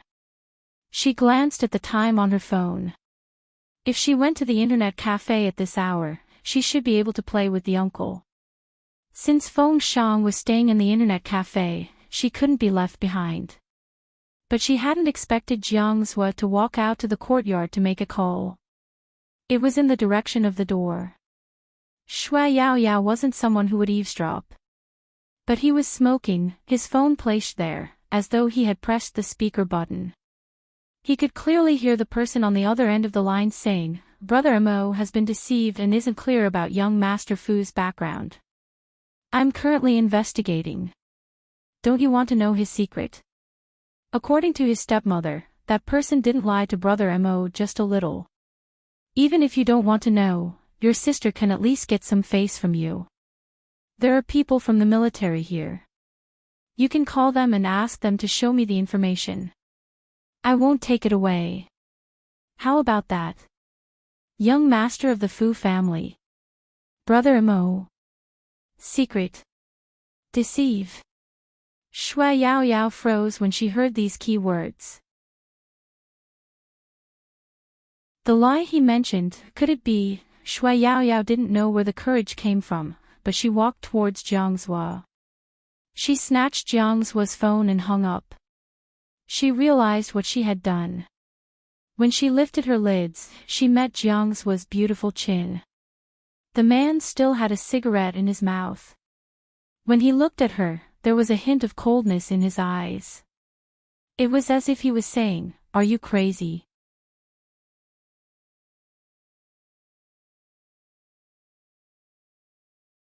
Chapter 773. Jiang Zuo had known Shui Yao Yao for a long time and naturally knew what she meant. "You're admitting that you took that photo to threaten me?" "Yes, I admit it." Shui Yao Yao clenched her fists tightly. "I'm despicable and shameless, but His Highness Zhou isn't. His Highness Joe isn't like what Miss Wu said. Jiang Zhua suddenly laughed, the coldness in his eyes sending chills down her spine. You gave up on threatening me because of someone else. That's infuriating. Shui Yao Yao, what would you do if I said I didn't agree? Would you run to your mom or dad and say that you seduced me? Those photos. Shui Yao Yao's face was pale as though all the life had been sucked out of her. Jiang Zhua walked towards her, his voice low. I don't care, it's just a half-naked upper body, you can copy it however you want. Shui Yao Yao shuddered. She was useless, she couldn't protect the person she wanted to protect. That person told herself. Even an ordinary girl had the right to dream. If the secret was exposed, what would it be like? It wouldn't just be coke splashed on her. She recalled the first time that person failed. The silver hair that covered her eyes. The moment she looked at the game page, the moment of confusion, the bleeding fingers. No one cared. They only cared about winning or losing the game. There would even be people who would come out to despise the youngster. Even if he was already covered in injuries. Jiang Zhua looked at Shui Yao Yao's expression. His eyes were cold. You care so much about that kid from the Fu family. Let me see how much you care about him. I can choose not to help Wu Jin, but you have to accompany me until I'm satisfied. Shui Yao Yao froze, looking at Jiang Zhua in disbelief. She wasn't a child anymore. She understood what he meant by, come and accompany me until I'm satisfied. Jiang Zhua held a cigarette. Why? You can't do it. Don't force yourself if you can't. Shui Yao Yao watched as he took the phone from her palm and blurted out, I can. Jiang Zhua's fingers froze. Shui Yao Yao glanced up. As long as you don't help Wu Jin deal with His Highness Jiao and don't tell Almighty Qin about what happened today, I can. Ha! Jiang Zhua took a deep puff of his cigarette to suppress the unknown stuffiness in his heart. This is the rhythm of being an escort for the youngster he loves. Shui Yao Yao had always known how nasty Jiang Zhua's words were to people he hated. But, this time, she did not dodge. You're the one who made the request. I thought you would hate me. After all, you've always said that I'm dirty. I didn't expect you to make such a request. Jiang Zhua's smile turned colder. Shui Yao Yao, do you think I won't take revenge on you for sleeping with me? I asked you to accompany me just to get back at you. I know. How could he not know? Otherwise, it would be too difficult to explain why he made such a request. Shui Yao Yao thought that since it was a deal, there must be a time limit. When will you finish your revenge? Jiang Zhua extinguished the cigarette. Depends on my mood.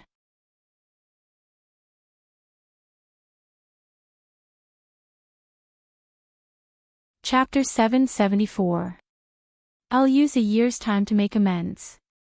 After a year, I hope that you can find your own happiness and forget all the despicable things I've done. I won't appear in front of you again. Is that okay?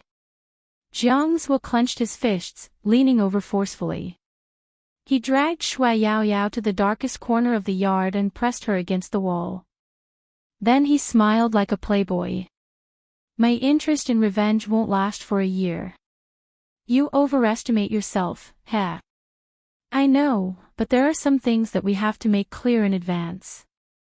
It's good for both of us. Shui Yao Yao took out her phone and opened the photo album in front of him. She found a photo of a sleeping beauty and quickly deleted it. Jiang Zhua watched her actions, the light in his eyes dimming. Fortunately, he was rational. Otherwise, he would have shouted for her to stop. That was crazy. He had never liked to threaten others. But this time, he didn't know what was going on. She probably wanted to take revenge. Sometimes, he really wanted to ask her. Didn't she say that the photo was important to her and that she just wanted to keep it to remind herself that she liked him? But now, she deleted the photo for someone important. Actually, it wasn't important at all. Or had she found someone more important than him? For example, Spadesy, Jiangswa thought she had a chance to get close to that kid. With Qin Mo around. That kid was like a prey that had already been marked. It was just a matter of time before anyone could escape from Qin Mo's hands. He had never thought of agreeing to Wu Jin. He didn't like to abuse his privacy. Or was he the same as those people in her eyes? Jiangswa lowered his head, looking at the empty photo album with an indescribable frustration. Shui Yaoyao saw his expression and thought he was still worried. I don't have a computer and I can show you my email. There are no backups. I know I'm not trustworthy in front of you. You can take your time to test me. Does your Highness Zhou know about such a huge sacrifice? Jiangswa laughed again, but this time, his fringe covered his face. Shui Yaoyao's gaze froze. She doesn't need to know. But she had to tell Her Highness Zhou that Wu Zhen was investigating. How touching. The last trace of warmth in Jiangswa's eyes was sucked away. He suddenly bent over and bit Yao Yao's lips. The scent that belonged to a man poured in at once. At that moment, Shui Yaoyao's mind went blank. When she looked at him again, she realized that the vengeance had begun. Far away in the county hospital, Wu Zhen looked at her phone that had been hung up. When he called again, the other side didn't even pick up. Even the look in his eyes changed. She clutched her phone tightly in her hand. What was going on with Jiangswa? Su Mei saw that she could not get through and knew that something was wrong. She said, "Young Master Zhang's phone is not working. Miss Wu, you could try to find someone else." The rank of the troops stationed in the county should be very low. It could be your friend or old Wu's friend. Wu Jin had wanted to get Jiangswa to do it quickly since the Jiang family's military power was second only to the Qin family. But Su Mei was right. There was no need to hire a broadsword for such a small place. After thinking it through, Wu Jin dialed her grandfather's number.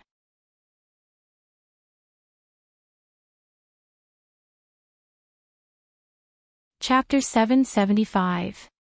He instructed Wu Jin to pass the phone to the officer in charge. Wu Jin could tell from his aura that there wouldn't be a problem. Unexpectedly, the officer answered the call, but said to the other party, "This matter is not under your jurisdiction.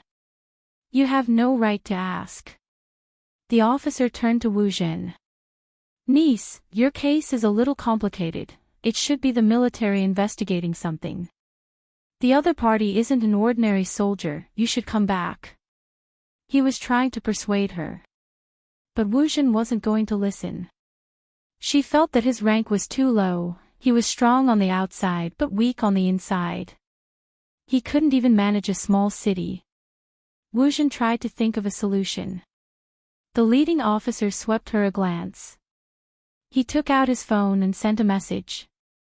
"Young Master, all the information has been sealed.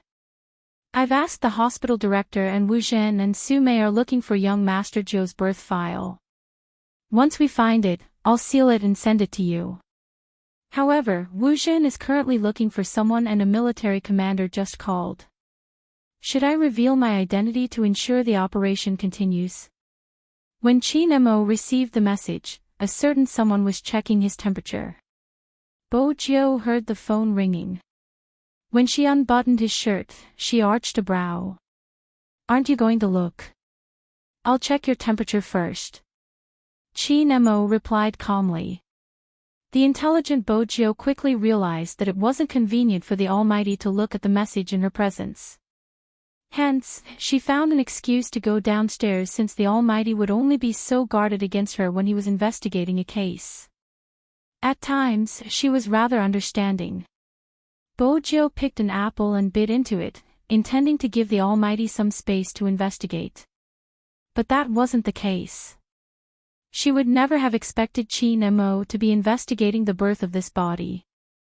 Qin Mo turned on his phone. While the youngster wasn't around, he made a call. The Special Forces soldier picked up immediately. Young master.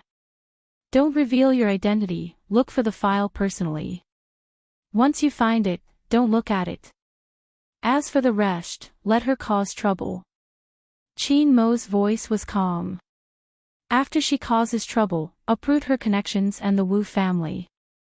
If the Wu family wants to interfere with the military, they will be punished according to military law. Yes. The Special Forces soldier couldn't help but feel a chill down his spine. Young master's methods were still the same as before. It was really a sharp blade that could not see blood.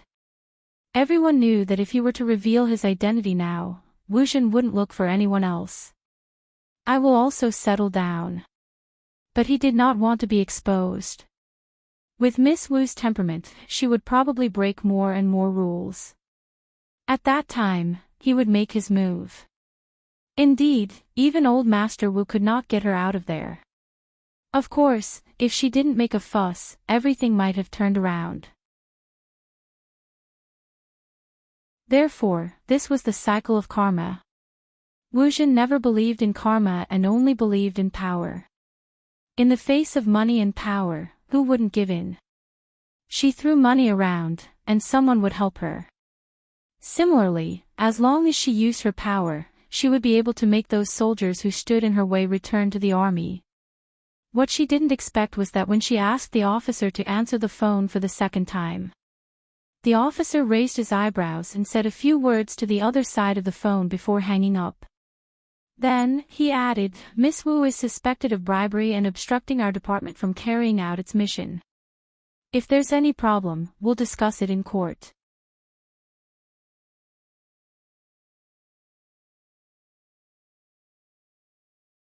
Chapter 776. The military had always been swift in their execution. The moment he finished his sentence, someone pressed down on Wu Zhen's hand. Wu Zhen had never been treated in such a manner. In the past, she had been the one arresting others. Who could arrest her? She was the sole heir of the Wu family. Do you know who I am? How dare you send me to the military court? Wu Zhen narrowed her eyes, her voice turning cold. I'm here to investigate a case. Since when did the military have the right to arrest a police officer? If you aren't clear about your duties, call your regiment commander. You won't be able to bear the consequences of offending someone you can't afford to offend. The soldier swept her a glance, his tone indifferent. Miss Wu, you don't have to worry. What consequences can there be for me to carry out my duties? Instead, after being fired, you refused to hand over your badge and obstructed the military's mission. You even found a bunch of people to make me answer the phone. As a businessman, when can the Wu family command the military? Or does Miss Wu think it's fine for you to abuse your power with your family's power? Wu Zhen lifted her lids. You're from the crime squad. Did Director Huang ask you to come? She hadn't thought about Qin Mo. Because Wu Zhen felt that she had done it without anyone knowing. Unless it was someone from the crime squad who had been trying to push her out, that was why they came up with such an excuse. She knew Fatty Huang didn't like her. Her grandfather had said that if Fatty Huang made her leave the crime squad, he would definitely find a chance to get revenge for her. Hence, Fatty Huang bore a grudge against her. Wu Zhen narrowed her eyes, scoffing coldly. I'm just here to investigate something. It has nothing to do with the crime squad. What right do you have to control me? The soldier watched her, wondering how she managed to get into the police academy. She was an insult to the profession. There's no need for the crime squad to control someone like you. Miss Wu, you've been pampered for too long. Have you forgotten that as an ordinary citizen, there's nothing you can and can't do? You've already been fired, yet you're still pretending to be a police officer. Miss Wu, do you think the Wu family will be able to bail you out? Don't worry, it won't happen again. Take her away. Wu Jin clenched her fists at the last word. She wasn't done with the crime squad. Wu Jin was brought to the military vehicle and Su Mei couldn't escape. Those who stayed behind continued to look through the files. All of a sudden, only the sound of paper flipping could be heard. Piles and piles of files were carried in and carried away. There were very few people who knew about this. One of the characteristics of the military was secrecy. The director of the hospital was not stupid. Of course, he would not do such a thing. What's more, he had heard enough. The people who came to find him at the beginning were no longer from the police. From the looks of it, he was making things convenient for someone who shouldn't be making things convenient, so he didn't dare to say anything else. With a bunch of soldiers standing in front of him, his legs went soft. But what exactly were these people investigating? He couldn't figure it out no matter how he thought about it. The night deepened. Qin family main family. The armed policemen were still standing outside. From the inside of the house, he could even see the sentries standing guard. There are so many armed policemen stationed here. Why aren't they giving people a chance to kidnap them? Bojio placed one hand in her pocket, tossing the apple core into the bin as she muttered to herself. Madame Zhang thought Bojio was looking at something. She tilted her head and glanced over. Then she smiled. Young Master Zhou, do you think the courtyard is too quiet at night? That's right. Bojio lifted her lips, calm and composed. She didn't reveal her intention to kidnap them at all. Madame Zhang held a plate of freshly cut oranges in her hands. She must have seen Bojio munching on the apple and couldn't help cutting a plate of oranges. She knew young Master Zhou had a big appetite. I think it's too quiet too. Fortunately, young Master Zhou is here. Madame Zhang couldn't help but smile as she spoke. Madame is rarely at home and boss is always in the army. Young Master usually eats alone, so there aren't many lively times at home.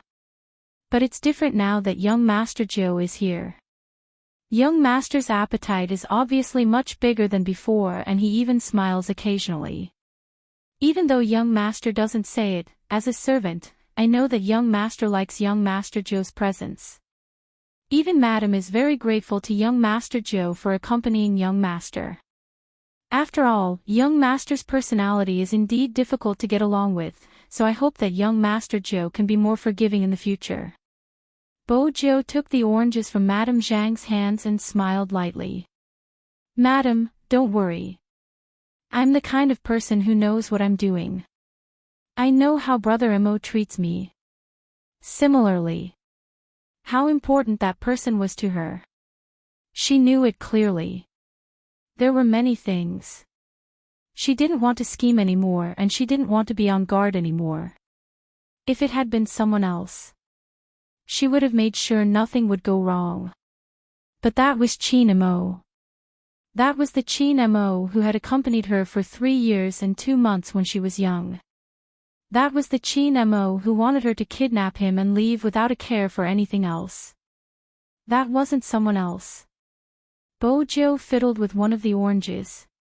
If she was destined to live in darkness for the rest of her life, she hoped that the lamp named Qin Mo couldn't be extinguished. Even if they became enemies one day. He was also the most important person to her and the person she couldn't bear to drag into the darkness to accompany her. Madame Zhang watched the gentle smile on the youngster's face and heaved a sigh of relief. After all, young Master hadn't seemed happy when he had returned yesterday. I'll have to trouble young Master Zhou to take care of young Master today. Honestly, I was shocked when young Master Zhou appeared in the morning. Speaking of which, young Master Zhou, how exactly did you come in? I clearly remember that I locked all the doors. Bojio touched the bridge of her nose. In order to maintain Madame Zhang's impression of her as an understanding person, she didn't want to tell her about climbing the wall. Bojio changed to a more tactful way of saying, the back door wasn't locked. You must have forgotten, back door. Madame Zhang was still trying to recall. Bojiu had already carried the oranges upstairs. Hey, wait, young Master Zhou, where's the back door? Of course, Bojiu wouldn't turn back. How was she going to explain? Besides, she had been plotting to kidnap the Almighty just a moment ago. If Madame Zhang found out about her thoughts, she would never dare to trouble her young master again. Bojiu didn't have free hands. She lifted her legs and bent her knees to push the door open. Qin Mo heard the commotion outside. He glanced up, replying leisurely, "What is it?" The wall-jumping scholar can't take it anymore and is about to be exposed. Bojiu thought to herself, what's the big deal about being a wall-jumping scholar? She placed the oranges down elegantly and reached for the 2 laptops. I won't be exposed for now. As long as there aren't any cameras outside, I'll be safe. Qin Mo watched the youngster, his lips lifting. Bojiu felt that his expression wasn't right. She paused. So, there are cameras. The Almighty's reply was to take the remote control and press the power button with a smile on his face. The internet-connected television was switched on. Bojiu couldn't possibly not recognize the figure on the screen. It was obviously herself. But the cameras were well hidden. She had intentionally avoided the cameras outside. She hadn't expected there to be another one. She didn't need to guess to know who it was. As compared to the school's wall, the height of my room isn't much to you. When the Almighty spoke, he never forgot to bring up some dirt on her. Bojiu was already used to it. She sat there with the Almighty and admired her dashing figure. She had wanted to confirm the position of the last camera. Qin Mo was watching too. Compared to Bojiu, he was more focused on the moment the youngster reached out her right hand to grab onto the wall. Her fair waist was exposed. It's pretty. Bojiu assumed the Almighty was referring to her skills. She didn't think much about it.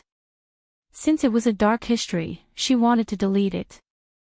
The Almighty was one step ahead of her and pressed save.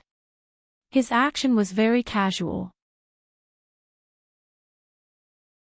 Bojiu couldn't understand why the Almighty would keep the video of her climbing the wall.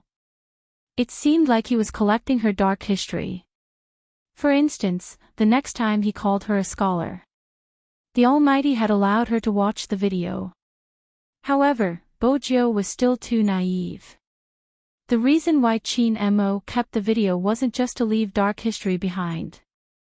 More importantly, there was a particular scene that made him feel, the moment his eyes sank, Qin Mo's throat moved slightly. In the end, it took a lot of patience. Only then did he suppress the rising thoughts, including the dashing movements. He just wanted to press the youngster onto the ground, pull up the irksome uniform, open the back of the t-shirt, and bite her fair waist and back. He wanted to see her trembling, struggling, unable to support herself, crying and begging for mercy. Qin Mo didn't forget that he was pretending to be a patient. He gulped down a mouthful of water and turned off the video. His handsome side profile didn't reveal any of his thoughts. Tomorrow was the first match of the National League. Bojiu grabbed both laptops, wanting to use this chance to perfect her adjustments. Brother Mo, let's play. Pass the game. Qin Mo arched a brow. Bojiu smiled. PK, the Almighty had always been an opponent that people wanted to challenge. Be it in the game or in real life.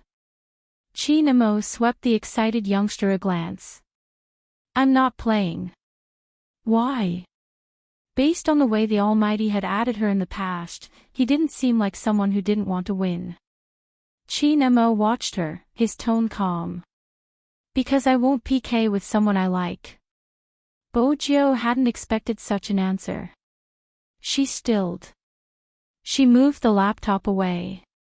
Next, she carried Princess up and rubbed him into a bowl.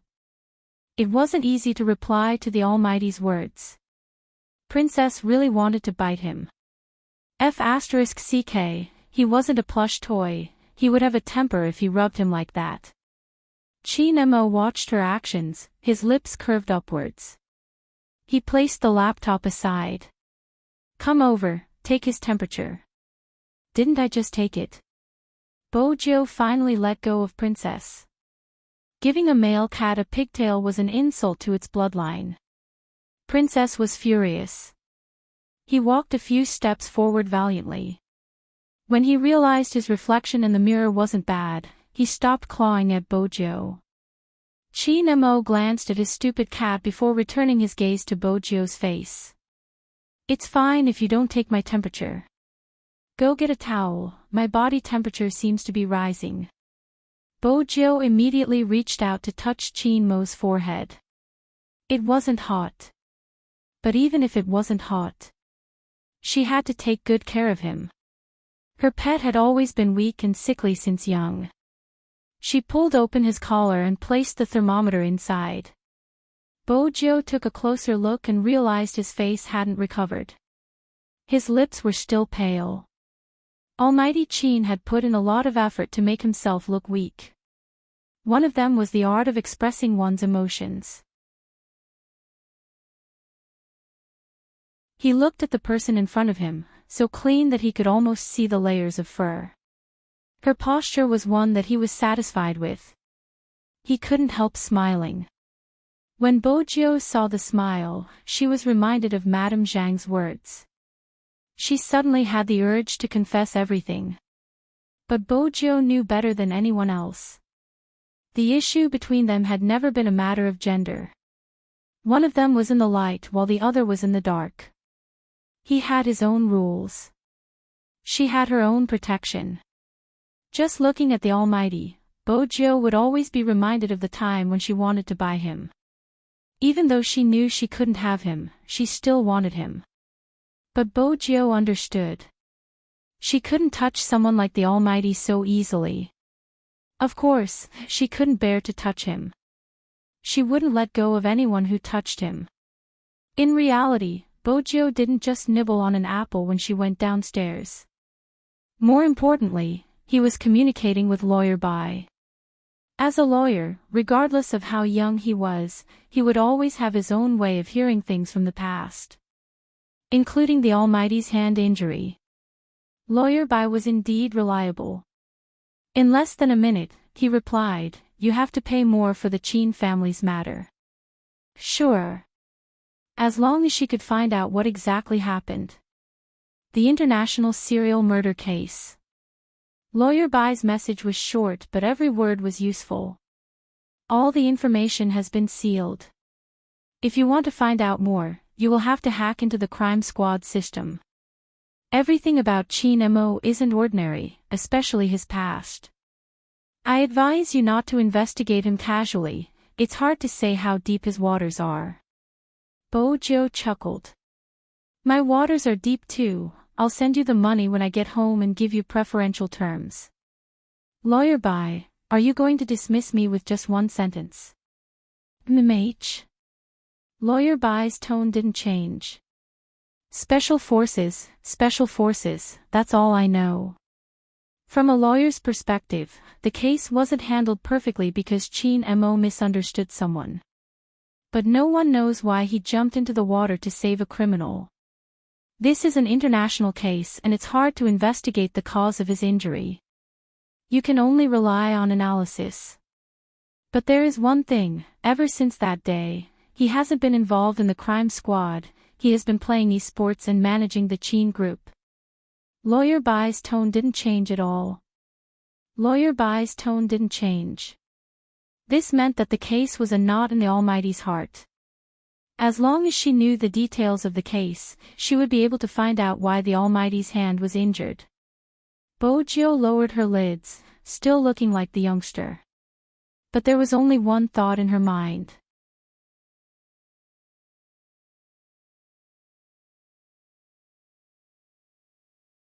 Chapter 777.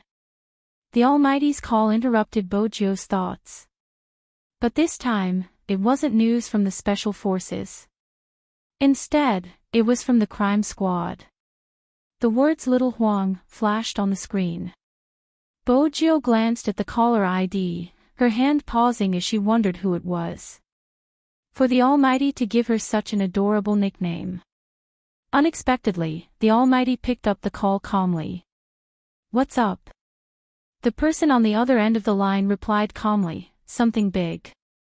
Even though it was just 2 words, Bojo could tell who it was. It was obviously Director Huang from the crime squad. Director Huang was equivalent to Little Huang. The Almighty's nickname was unparalleled. But there was one thing, the Almighty didn't seem to mind speaking in front of her. Bojo could vaguely hear the other end of the line. "About that woman, we already have an answer. Just like what you said, it's not that simple. There's a dating app that can locate nearby cars. Some drivers will post messages on it. If the girls are willing, they can provide their phone number to the driver, and the driver nearby will call the girl and send her home. But this kind of driver's car is usually registered with the software company, so there shouldn't be any problems." But the girl also confessed that it was because of that time that she contracted AIDS, and once again, Bojo was certain that Almighty Qin had no intention of avoiding her. Because when Director Huang paused, he asked, "And what?" "And we've checked, the car she left her phone number in doesn't seem to be the same car that came to pick her up. Although the driver also drove a BMW, it was clearly recorded on his dashcam that day that he picked up another girl. After sending her home, he also went home, so we ruled out the possibility of that person committing the crime." After the people below told the woman about this, she was in a bad mood. She said she didn't expect that note to be real. Qin Mo's gaze sharpened. "What note?" "There was a note left at the hotel." At first, she didn't pay much attention to it. She thought it was a joke, but now that she thought about it, it was all premeditated. Because there was a line written on the note, "Guess who's going to be the next one to get sick?" Director Huang's voice was clearly softer as he spoke. Because if everything was premeditated, then the nature of this matter would be different. "Who do you think will be next?" It was obvious that this was a serial case. And if it is such a case, the perpetrator would then become a very unstable propagator. The AIDS in his body was his best killing weapon. Bojo had wanted to display her professionalism and respect the Almighty's privacy. However, the Almighty had no intention of letting her go. He even directly asked about the details of the case. "Where did they have sex? Do you have the relevant hotel records?" "It's useless." The woman said she used her ID card to book the room because the man said he forgot to take the red wine in the car and wanted to get it first. He asked her to send the room number to his phone after she booked the room. That's not going to help. Bojo couldn't help whistling. This whistle was coincidentally heard by the minion. His eyes widened, and his round and bulging body exclaimed, "What's going on?" Qin Mo swept the youngster a glance, replying calmly, "My cat." Director Huang felt that the answer was an insult to his intelligence. Whose cat would whistle? Just as he was about to question him, a cat's meow came from the other side. Bojo pulled Princess over, caressing him. Princess wasn't just meowing, it wasn't just the tip of his hair. Did she think he didn't have a temper by caressing him? Qin Mo still looked sick, but his voice made them clench their teeth. "You should have heard it, he isn't peaceful today." Not only did this sentence tarnish his pet's reputation, it also caused Director Huang to swallow all the questions in his mind. She said listlessly, "Then ask your cat why it whistles." Qin Mo replied slowly, "We'll discuss that later." The hotel corridor didn't capture the man's face. "No, it's not because he was in disguise, but because there were too many people at the hotel that night. He followed a lot of people into the elevator, and after he got out of the elevator, he kept his head down, so the cameras didn't catch anything." Director Huang clenched his teeth. It was obvious how much of a headache this case was for him. Chi Nemo replied faintly, "Got it." He prepared to hang up. Director Huang sighed. "Can't you give me some psychological profiling so that I can arrest him?" "Yes, I'll send it to you later." With that, he hung up and looked at the youngster in front of him. "Tell me, why did you whistle just now?" Bo Jio smiled faintly. The two of them went to the hotel and the girl paid the bill. The man is either handsome or rich. Oh. Chi Nemo arched a brow. What do you mean? Bo Jio placed her laptop down. For example, handsome men like me and brother Mo, there are many who want to give birth to our babies. If they can sleep with us, they wouldn't care about the money. It was the same logic as if the Almighty was willing to be kidnapped by her but she had to leave a sum of money behind. Compared to the money, the Almighty was more important. Tell me about the second scenario. The youngster leaned against the balcony and sat on it. That posture was very handsome. She lifted the corner of her lips, and the mole under her eyes was very obvious at that moment. The girl thinks that the guy is too rich, so she wants to cast a long line to catch a big fish.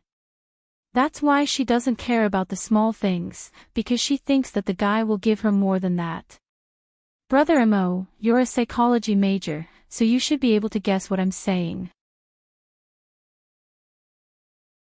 Besides, your phone's volume isn't low, and it's impossible for a boyfriend and girlfriend to make an appointment through a dating app.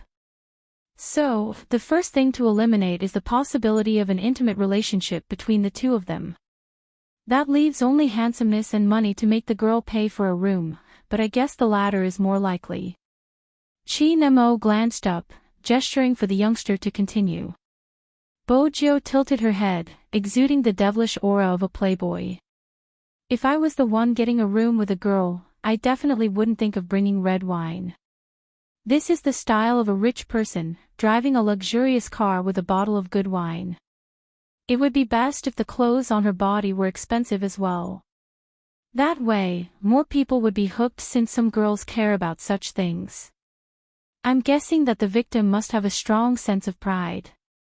Her monthly salary isn't enough, but she would spend $2,000 to $3,000 on cosmetics and $10,000 to $20,000 on luxurious items. She wants to be a phoenix without sewing. These are the most basic thoughts of a person. I can't judge if it's right or wrong, but it's obvious that the culprit is targeting this mentality of the girl. Because these girls aren't guarded against the rich, they would sleep with him on the first day. Bo Jio had never imagined that one day, she would be sitting together with the Almighty to discuss a case. Furthermore, they would be acting as friends. It was a unique experience and feeling. It was easy to feel a sense of excitement that she had never felt before. But very quickly, the excitement was extinguished by the Almighty's words. What if you were the one getting a room with a girl? Chi Nemo tilted his head, his voice cold. I didn't know you had such thoughts. Bo Jio paused, feeling a little guilty. It was just an analogy. It seems like you aren't good at physics, you should start learning Chinese again. Chi Mo's gaze didn't warm up. Who taught you to make such an analogy? Bo Jio felt that it was better not to talk about academics. Bo Jio felt that it was better not to talk about academic matters. She leaned closer to him and smiled. Brother Mo, isn't it about time for your psychological profiling?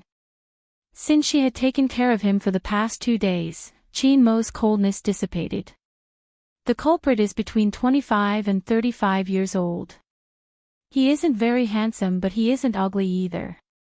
He has a certain level of male charm and the smell on his body is very pleasant.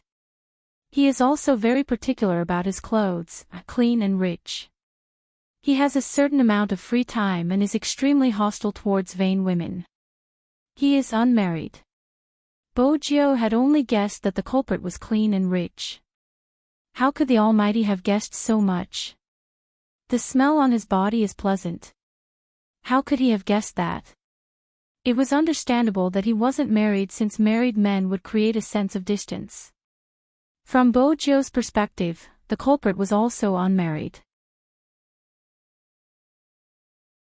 Moreover, he was between 25 and 35 years old and had a certain level of male charm.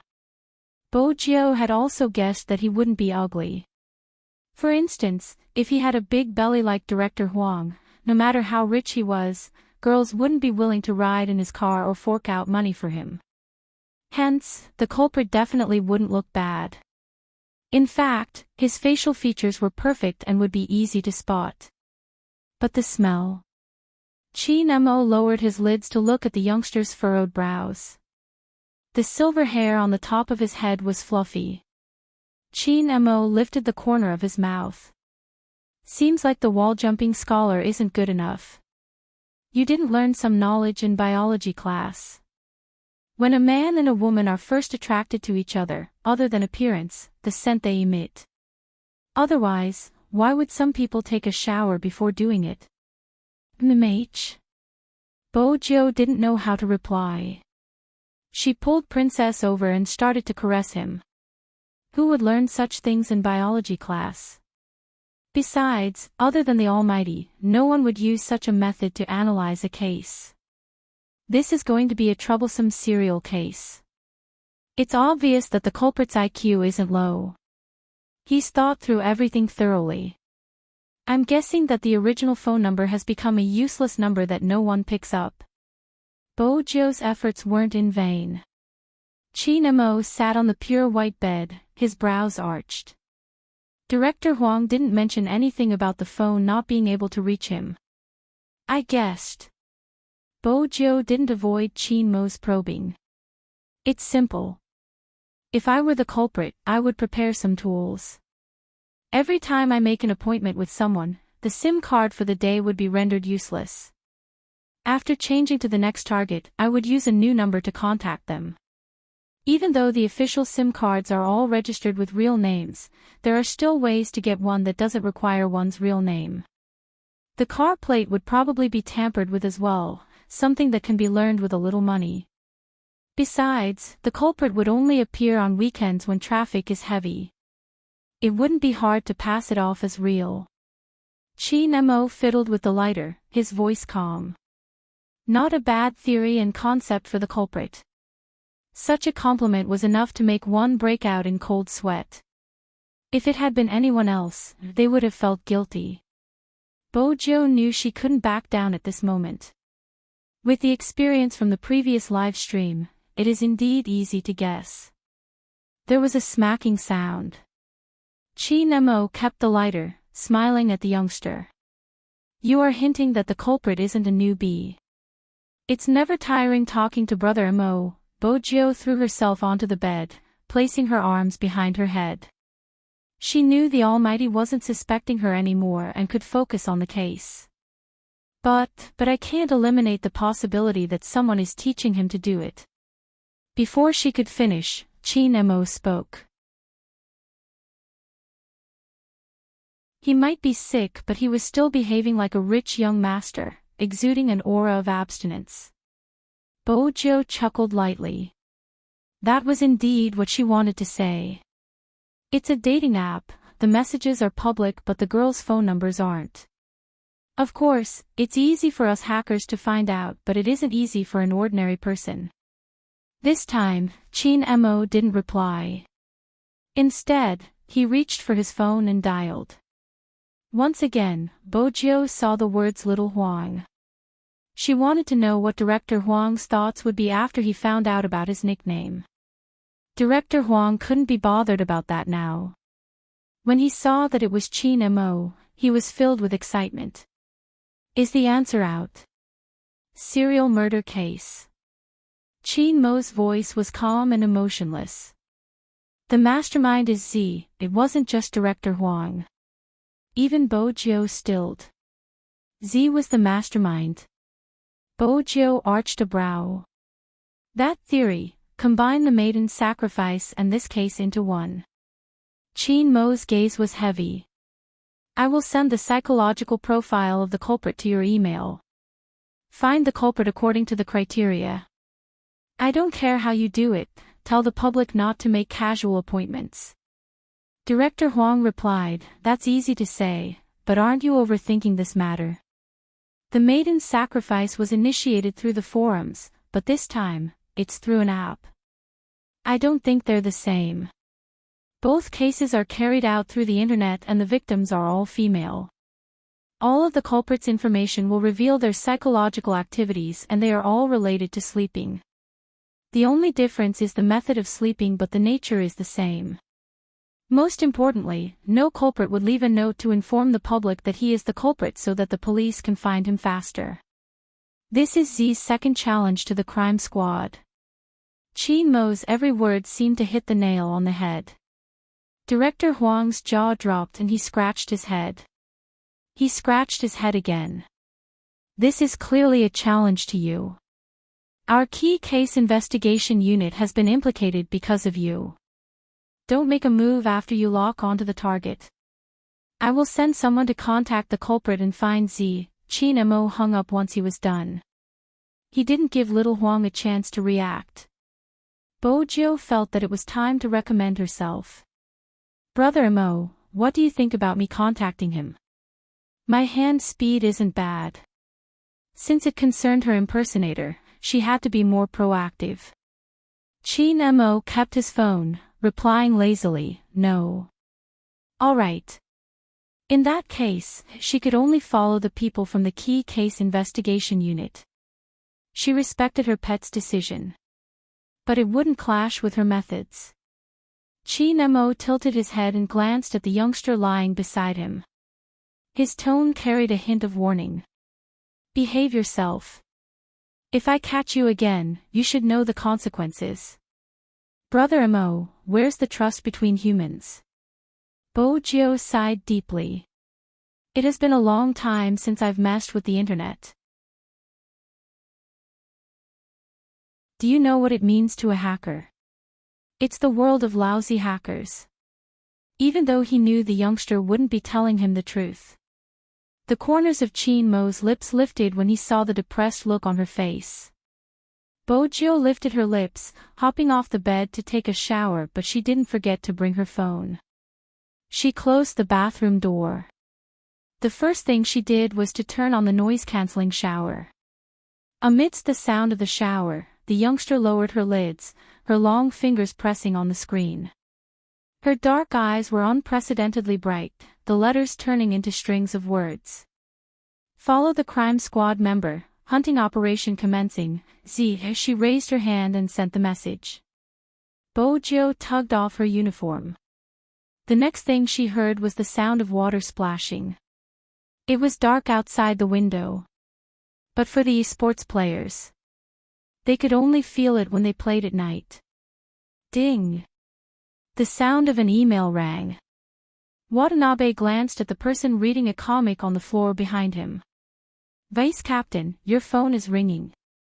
Hoshino glanced down. When he saw the line of words, he moved his fingers, choosing to delete it. Even the traces were erased. At this moment, he just realized it. Z was really back. He wasn't sure when. It started to rain again. In a remote county hospital, the sound of documents flipping continued, suppressing the sound of the rain. Fortunately, they were all soldiers with good physiques. They weren't afraid of the cold in the archive room. If it had been an ordinary person, they would have been exhausted. The Special Forces soldier was there too. Since it was an order from young master, there couldn't be any mistakes. With him around, he felt that this matter was reliable. But it was undeniable that there were too many documents to check and they could only rely on manual labor. There weren't any shortcuts. Just when he thought they would have to check for another night to find what they were looking for, a voice rang out.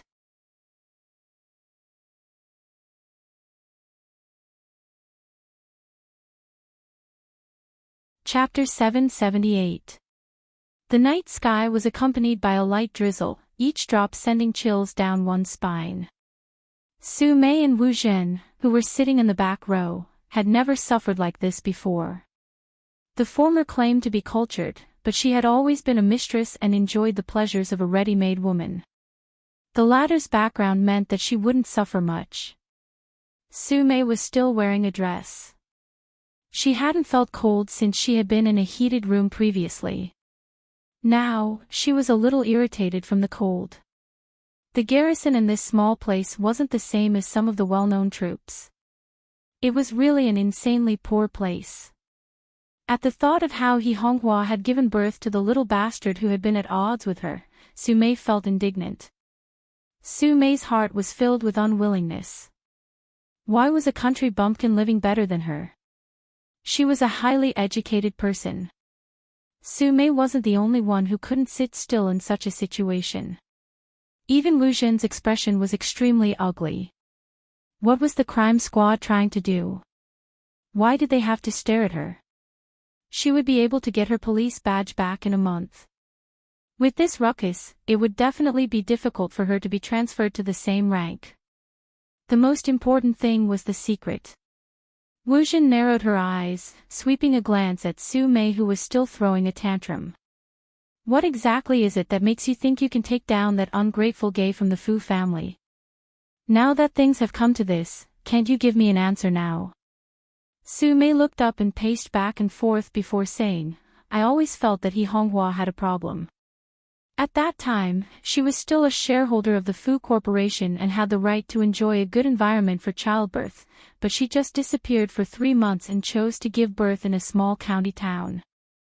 I was also pregnant at that time, only 5 months later than He Honghua, but in such a short time, she came back with a boy. If it weren't for that little country bumpkin, Fu Zhongyi would have left all his belongings to my son. It was all because Fu Zhongyi was blinded by his son and I was pregnant, so I couldn't give him any advice, so he gave me the cold shoulder at that time. Fortunately, that little country bumpkin didn't live up to his expectations, otherwise, I really wouldn't know how to get his attention back. At that time, I wanted to get someone to investigate, but later on, I hired a private detective. He said that when He Honghua gave birth, she found a friend of hers to help her deliver the baby in the county hospital. They even did some confidential work, but I couldn't find out who that friend was, but according to the nurse who accompanied her during the delivery, He Honghua. Sume looked up and paced back and forth before saying, I already felt that there was something wrong with He Honghua. At that time, she was still a shareholder of the Fu Corporation and had the right to enjoy a very good environment for childbirth, but she just disappeared for 3 months and chose to give birth in a small county town. Sume paused. It wasn't a boy, it was a girl. Upon hearing that, Wu Zhen suddenly lifted her lids, her pupils dilating. A girl? Are you sure? It was because the nurse wasn't sure. She said she vaguely remembered it was a girl, but later said she remembered wrongly. It should be a boy. Sume clenched her fists. That's why I wanted Miss Wu to come with me to look for He Honghua's birth information. She was just from a village, so she definitely didn't have the ability to falsify the information. Even if we could settle it with some money, the hospital's records are sealed and ordinary people wouldn't be able to see them. If Miss Wu didn't have the authority to investigate, this matter would be difficult. But now, it's all because of those stupid soldiers. Wu Zhen's expression changed. If He Honghua really had a girl, why did she raise him as a boy? Miss Wu probably doesn't understand. Miss Wu, you probably don't understand. If she didn't do that, she would have died of poverty.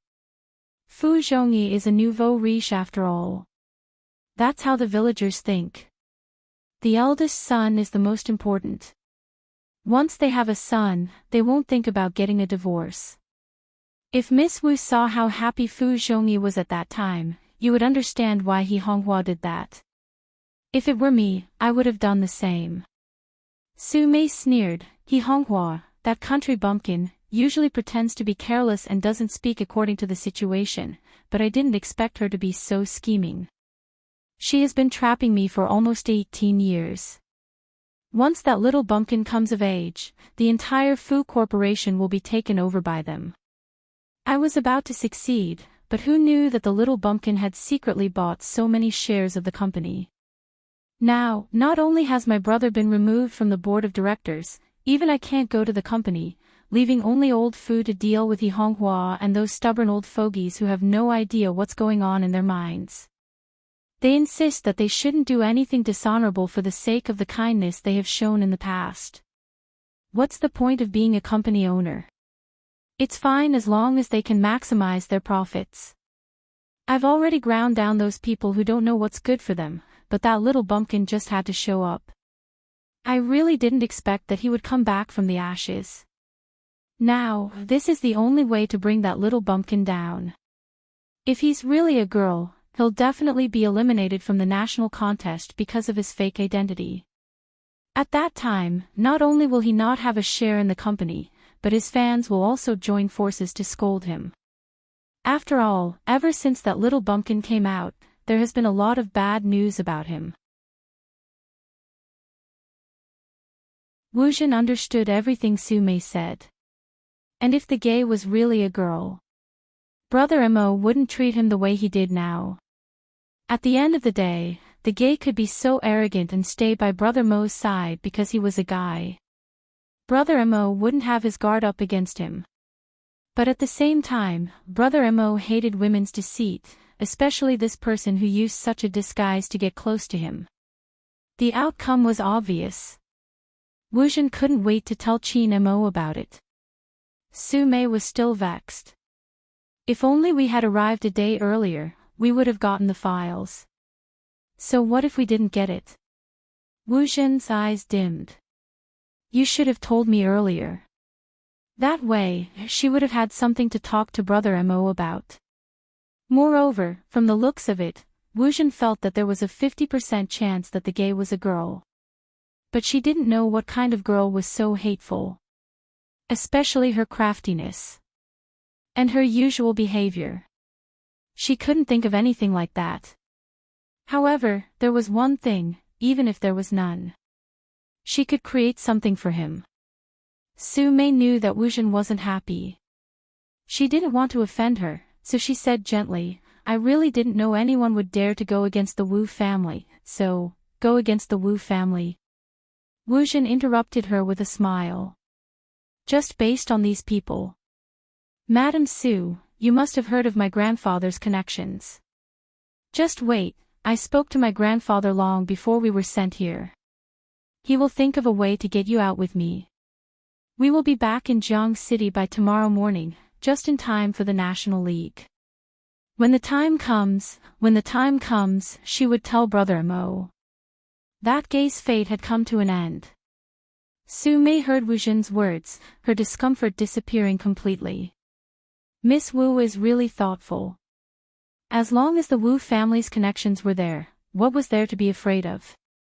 At the same time, the soldier handed over the files he found to the Special Forces soldier. The Special Forces soldier remembered Qin Mo's instructions. After sending the files, he had to seal it immediately. He couldn't let anyone see the details of the files, including himself. Everyone retreat. The Special Forces soldier held on to the files, giving the order in a low voice. The soldiers had always been swift in their actions. When they came, they didn't leave any precautions. When they retreated, they didn't leave any clues. In the end, only the Special Forces soldier was left in the Hummer. He dialed the number he had called the most that day. Speak. One word was enough to let him know that at least it was convenient for his young master to call. I've found the things, I'll rush back now. I'll reach the city in about an hour. The Special Forces soldier started the car, asking in a low voice, where should I wait for young master? Qin Mo glanced out of the window. Come to the military courtyard, I'll take it personally. The Special Forces soldier paused. Head to the main house. Ever since that operation, he hadn't seen his young master again. After all, it had been a long time since his young master had been out. Qin Mo's gaze deepened. Something happened in Jiang City, gather the brothers and get to work. The Special Forces soldier's eyes lit up. Young master, what do you mean? F***ck. I've been waiting for this day for too long. Cut the crap, come first, I have a mission for you. With that, Chin Mo hung up. It could be said that it was a phone call. He seemed to be calculating the time. For instance, the youngster who was showering should be out soon. Bojo was indeed out, drying her hair with one hand and rubbing her eyes with the other. Brother Mo, you should change your shampoo to something milder. Chin Mo glanced at the youngster with messy hair. He placed his phone at the side and pulled her forward, narrowing his eyes. You didn't bring your eye drops. Who would bring that kind of thing to climb over the wall? Was he looking for a burden? Chin Mo couldn't care less about pretending to be sick. He stood up from the bed and said, wait here. All right. The white towel hung down, covering half of the youngster's face. The faint smile on his face indicated that things weren't as simple as they seemed. Sure enough, after Chin Mo left, Mion's expression changed. Bojo glanced towards the phone on the bedside table. She wanted to unlock it. Her hands were itching. It was because of little Huang's phone call. It was obvious that before this, the Almighty hadn't contacted the crime squad. That was the problem. If he wasn't from the crime squad, who exactly had the charm to make the Almighty send her messages and occasionally pick up her phone? She didn't bring her tools. But with her knowledge of the keyboard, it wasn't impossible. It wasn't impossible to get the password. As a qualified international hacker, she still had the basic professional ethics. For instance, she used the material she could find. Bojo took out the transparent tape she had taken from the bottom and stuck it vertically on the phone screen. Then she stretched it. The fine sweat on his fingertips would definitely leave traces on the phone screen if he were to unlock it often. Even a clean person like the Almighty couldn't prevent his body temperature from rising. To a normal person, even if they took the items out, they wouldn't be able to tell anything. But Bojo wasn't a normal person. She was more sensitive to the numbers on the screen. She was more sensitive than anyone else. The white towel was still on top of her silver head. Her beautiful eyes narrowed as she identified the numbers one by one. Then, she pressed the button. 520999. The moment the phone screen lit up, the youngster paused. The youth paused, the tips of his ears turning red. The password, she didn't have time to think about anything else. Bojo glanced at the call history. As the young lord of the hacker world, Bojo would always have skills that normal hackers wouldn't train. Mental arithmetic, memory, and sensitivity to numbers. These were things she had learned since she was young. With a glance, even if she couldn't remember everything, she could still remember the general idea. She wanted to find something. But it was obvious that with the Almighty's style, he wouldn't leave any clues on his phone. There was only a string of numbers. Who exactly was he? The moment the thought entered her mind, her left ear twitched. There were approaching footsteps. Bojo slid her fingers, returning the phone screen to the main page. She pressed the white towel on her head with the other hand, sitting on the bed in a carefree manner. Chin Mo walked in, glancing at the youngster. He reached out and pinched her chin, ordering calmly, "Raise your head." Bojo was obedient since she had just done something bad. She raised her head carefully, smiling at the Almighty, the type that thought she was handsome. But the Almighty didn't know what was good for him, his beautiful brows arched. "What did you do? Why are you trying to please me?" "Bojo, it seems like you really did something." Chin Mo watched her reaction, sweeping a glance towards the bedside table. "The position of the phone, it wasn't like this when I went out. It seems like wall-climbing students like to go through other people's things. In that case, you should know the password, 5209. When Bojo heard the password, she coughed instinctively, feeling as though she was choking. Chi Nemo continued to pinch the youngster's chin, tilting it upwards. He was nonchalant, his handsome face inching closer, his breath hitting her face. Honestly, are you trying to decipher all the password-protected items in the room because you want to hear my confession? Bojo. The Almighty's ability to backstab her.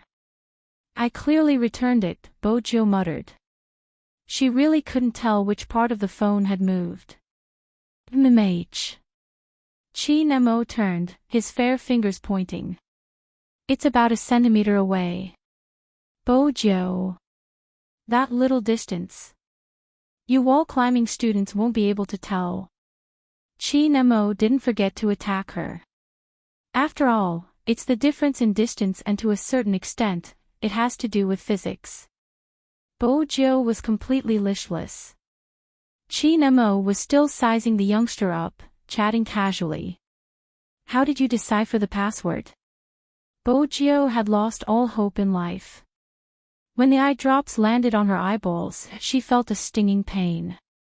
She raised her hand and pointed at the tools in the bin. Don't blink.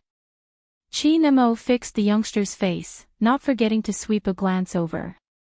Tape. That's a smart idea, there are deep and light marks on the phone screen, perfect for deciphering the password. Did you cheat Madame Zhang? If Madame Zhang finds out about your persona, she won't be able to eat you tomorrow. One of Bojo's eyes was shut, leaving the other one. Her cheeks were puffed up, looking like a pretty youngster. My handsome persona is enough, everything else is meaningless. I didn't lie to Madame Zhang, I stole it. Chi Nemo chuckled. Does stealing give you a sense of accomplishment? No. Bojo touched her pocket, reaching out to place a crumpled 10 yuan in Chi Nemo's hand. I'll buy it at the original price. Chi Nemo arched a brow. It's only 10 yuan, it's not even enough to buy a candy. She shouldn't be discussing the common people's money values with the Almighty. 10 yuan was enough to buy a few lollipops. The last drop of eye drops fell into her eye socket. Her vision was plunged into darkness. All that was left was the man's pleasant voice. Don't open your eyes, close them for a while, I'm going to shower. Bojo was lying on her side. Princess had wanted to sneak an attack on her since he wouldn't be able to live up to his name if he didn't take revenge for being needed. Who knew that the moment she walked into the room, the youngster would scoop her up and carry her in his arms. Meow. This youngster was so cruel, how did Master tolerate him? Princess's body was soft, furry and soft. Moreover, there was eye drops in her eyes. The tip of her nose was filled with a familiar scent. MMH. The Almighty's scent. The Almighty didn't seem to care that she was peeking at his privacy. Her puppy was still so nice to her. The youngster's silver hair fell from her ears, covering her beautiful eyes. Even the hand that was hugging Princess had unknowingly loosened its grip, lowering slowly. His breathing became calm. When Chi Nemo walked out while drying his hair, this was the scene he saw. His deep gaze dimmed. He walked over, reaching out to caress the face that had sunk into the pillow. The phone screen beside him lit up. Chi Nemo stood up, glancing at the caller ID. He walked out of the room before picking up the call. Young Master, I'm here. With that, the Special Forces soldier turned the Hummer's headlights into double flashes. Chi Nemo glanced up. Don't make any noise, I'm going out. The Special Forces soldier was confused. Why was young Master so cautious even in the same family? Besides, didn't young Master dislike the rain? Why did he come out? Just as he was thinking about this, Chi Nemo walked out in his pajamas. Chi Nemo walked out in his pajamas. The pure white cotton home clothes matched with the black umbrella in his hand. There was also the 4 patch on the back of his hand. The Special Forces soldier was stunned by his boss's getup. What was young Master doing?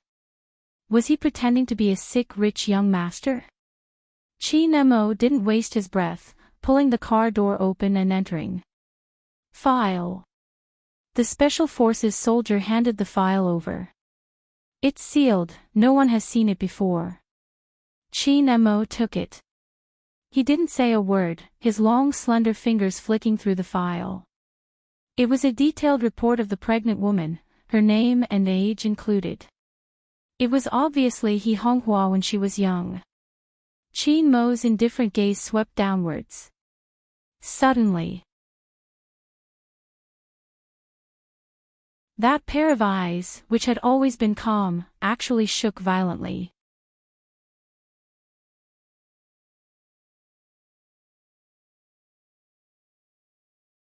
Chapter 779. Under the dim light of the phone. A corner of the file was revealed. On the left was the name and on the right was the gender. It was an ordinary birth file. But the word woman, which wasn't very big, was reflected in Chi Nemo's eyes. It stirred up the water in his eyes. That fella who didn't know what to do with himself. That fella who liked to brag about his handsomeness. That fella who fought more fiercely than a man. That fella who wanted to compare size with him the first time they met. That fella who didn't know what was good for her and always swayed in front of him, making him gay. Was it a female? There was a loud boom. Thunder rumbled in the sky. The car window reflected Chi Nemo's chiseled and handsome face. He had thick eyebrows and a high nose bridge. At this moment, even his mixed facial features couldn't hide the shock he was feeling. No, he wasn't really shocked. It would be more accurate to say that he didn't know how to describe his expression. His first reaction was to flip the file over and raise it up, looking at the Special Forces soldier. The Special Forces soldier had never seen his young master like this. In his impression, the young master was always at ease, like a god walking in the flames of hell. No matter how the surrounding environment changed, the young master was still the same. But this time, there was an obvious change in his young master's emotions. And it was a huge change. Is there a problem with the file? This was the only possibility that the Special Forces soldier could think of. Chi Nemo's deep eyes dimmed, the impact coming from the depths of his chest made him clench his fists. No, there's no problem. It was obvious that his young master had adjusted his emotions. But what exactly was this file for his young master to be like this? The Special Forces soldier couldn't help but be curious, stretching his neck to take a look. Chi Nemo pulled the file down, his side profile elegant, his gaze indifferent, but there was an innate sense of oppression. The Special Forces soldier froze, retracting his neck immediately. He was afraid that his young master would break it if he was unhappy. Apart from me, who else has seen this file? Chi Nemo's low voice mixed with the dripping rain, giving off a different feeling. The Special Forces soldier sat up straight. Sir, according to the requirements of the mission, it's all confidential. Other than young master, no one else has seen it. Chi Nemo was obviously distracted, but he tried his best to maintain his basic thinking. His long fingers slid over a word in the document, and his gaze deepened. Pass down the order. Don't let anyone know that someone investigated He Honghua's birth details. Go and make a new file according to the hospital's specifications and put it back. Make another one and put it back. The Special Forces soldier turned the steering wheel. But I haven't seen the one in young master's hand, and I don't know what's in it. Chi Nemo lifted his lids, replying slowly, do I have to teach you how to forge now? Hey! The Special Forces soldier chuckled. I know how to fake it. The main thing is what effect young master wants to achieve. Chi Nemo folded the document, his voice calm. There's no need for any effects, just fill in the gender column as male. So simple. The Special Forces soldier was dumbfounded. What kind of forgery was this? The young master came down personally just to instruct him on such a trivial matter. The famous Special Forces soldier felt like he was just a logistician.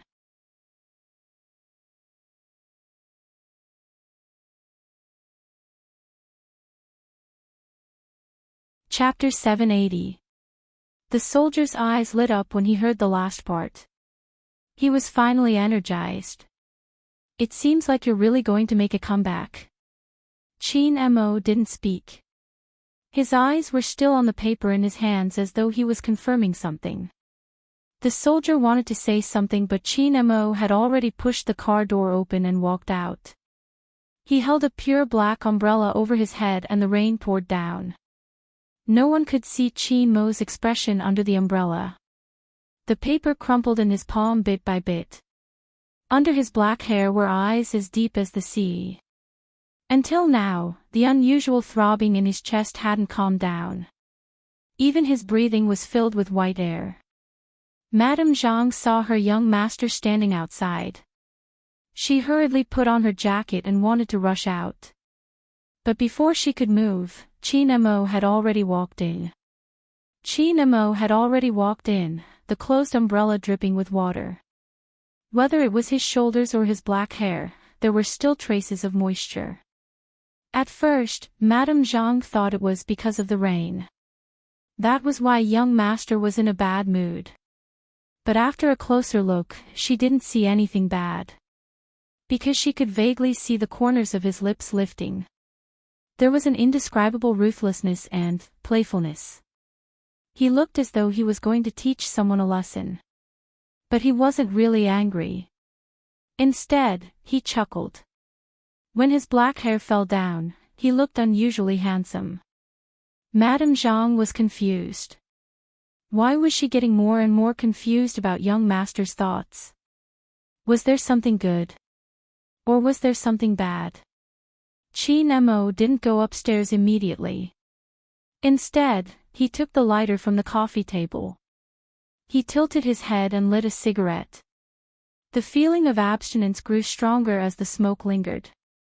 But after he lit the cigarette, he didn't smoke it. Instead, he pressed the burning long and thin cigarette against the file.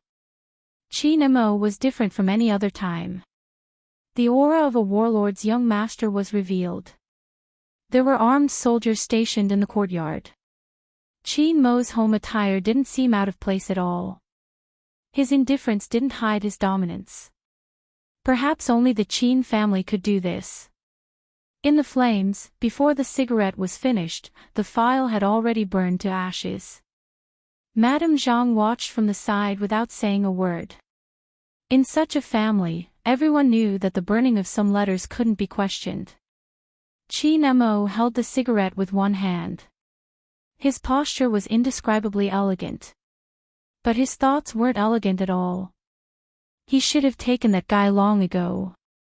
He reached out and put out the cigarette in the ashtray. Chin Mo stood up and walked upstairs. He walked very slowly. But with every step he took, his eyes would darken a little. Until the youth's sleeping face appeared in his line of sight, some emotions erupted like a volcano in his eyes. Deep in her dreams, she hadn't realized the situation she was in. If she had known, she wouldn't have been able to sleep so peacefully. She thought that it would be fine as long as she tightened her breasts and got ready for anything. Unfortunately, a fatal secret had already been stolen by Chin Mo unknowingly. Good eye drops had a certain sleep-inducing effect, which was to allow the patient's eyes to get sufficient rest. This point was also outside of the incident. But because of this, Bojiu was in a deeper sleep than usual. Chin Mo looked down at the youngster sleeping on his bed, his silver hair contrasting with his fair and clean face.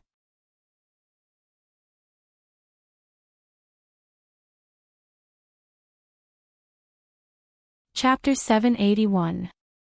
Gradually, his gaze darkened and even his breathing changed. The usually elegant Chin Mo started to feel thirsty. Chin Mo threw the lighter to the other side of the bed. It seemed to be the start of something. The evil fire in his body surged towards Chin Mo, almost engulfing him. He wanted a more intense kiss, wanted to get closer and even wanted to tear the person in front of him into pieces. Chi-Nemo could clearly feel the agitation in his blood, the heat coming from all directions, finally gathering at a point between his legs. Chi-Nemo walked towards the youngster, reaching out to tug his collar open, as though he couldn't suppress the desire anymore. His fingers caressed her waist and moved upwards. He was probably making a final confirmation. To confirm if she was really a girl. His fingers obviously touched the restraint. Chi-Nemo's gaze sharpened. He pulled out the cloth inside. Bojio rubbed her head against the pillow, her voice cold and slightly hoarse. It floated in the air, causing the atmosphere to become extremely ambiguous and bewildering. Chi-Nemo looked at the person in his arms. His eyes, which were as dark as ink, were tainted with a deep darkness. How could he have believed that this was a fake back then? His fingers moved upwards with that strength. It was very light, so light that it couldn't wake the person in deep sleep, but it carried an electric sensation. Chi-Nemo felt the indescribable smoothness of his fingertips, his breath getting hotter, inch by inch hitting the ear with the black diamond. His eyes watched the youngster's face, he couldn't help but kiss the smooth spot through the pajamas. The youngster's behavior was easy to lose control. Her pajamas were rolled up from the bottom to the top, revealing a pair of semicircles vaguely visible above her tight and fair abdomen. Chi-Nemo's gaze darkened, his fingers digging in, a certain spot was frighteningly hot. It was impossible for a person in deep sleep to not feel anything. But his eyelids were very heavy. Bojio felt her entire body go soft, but she couldn't tell what was different. When the numbing current rose from her tailbone, she couldn't help but frown. But her body was indeed honest. A girl at this age was like a budding flower, waiting to be plucked. Hence, every part of her body was very sensitive. Bojio moved her legs uncontrollably. She wasn't sure what she was rubbing. But this action was undoubtedly seduction in Chi-Nemo's eyes. You want it. It was a low word, because he knew the person in his arms wouldn't wake up. That feeling made him want to ignore everything else and just have her. But, compared to a certain someone who was half asleep, he preferred to see someone voluntarily sit on his waist.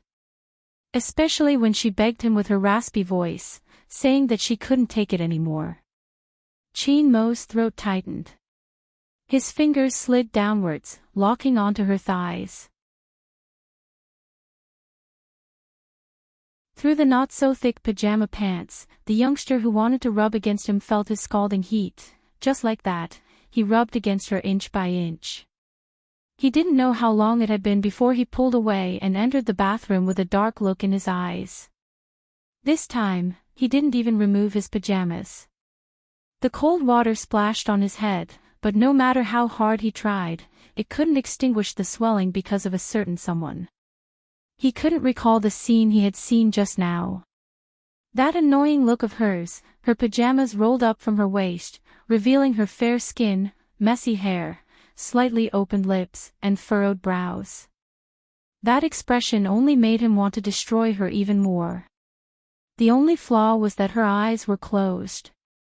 If she were to open her eyes, she would be looking at how hard he was going to take her.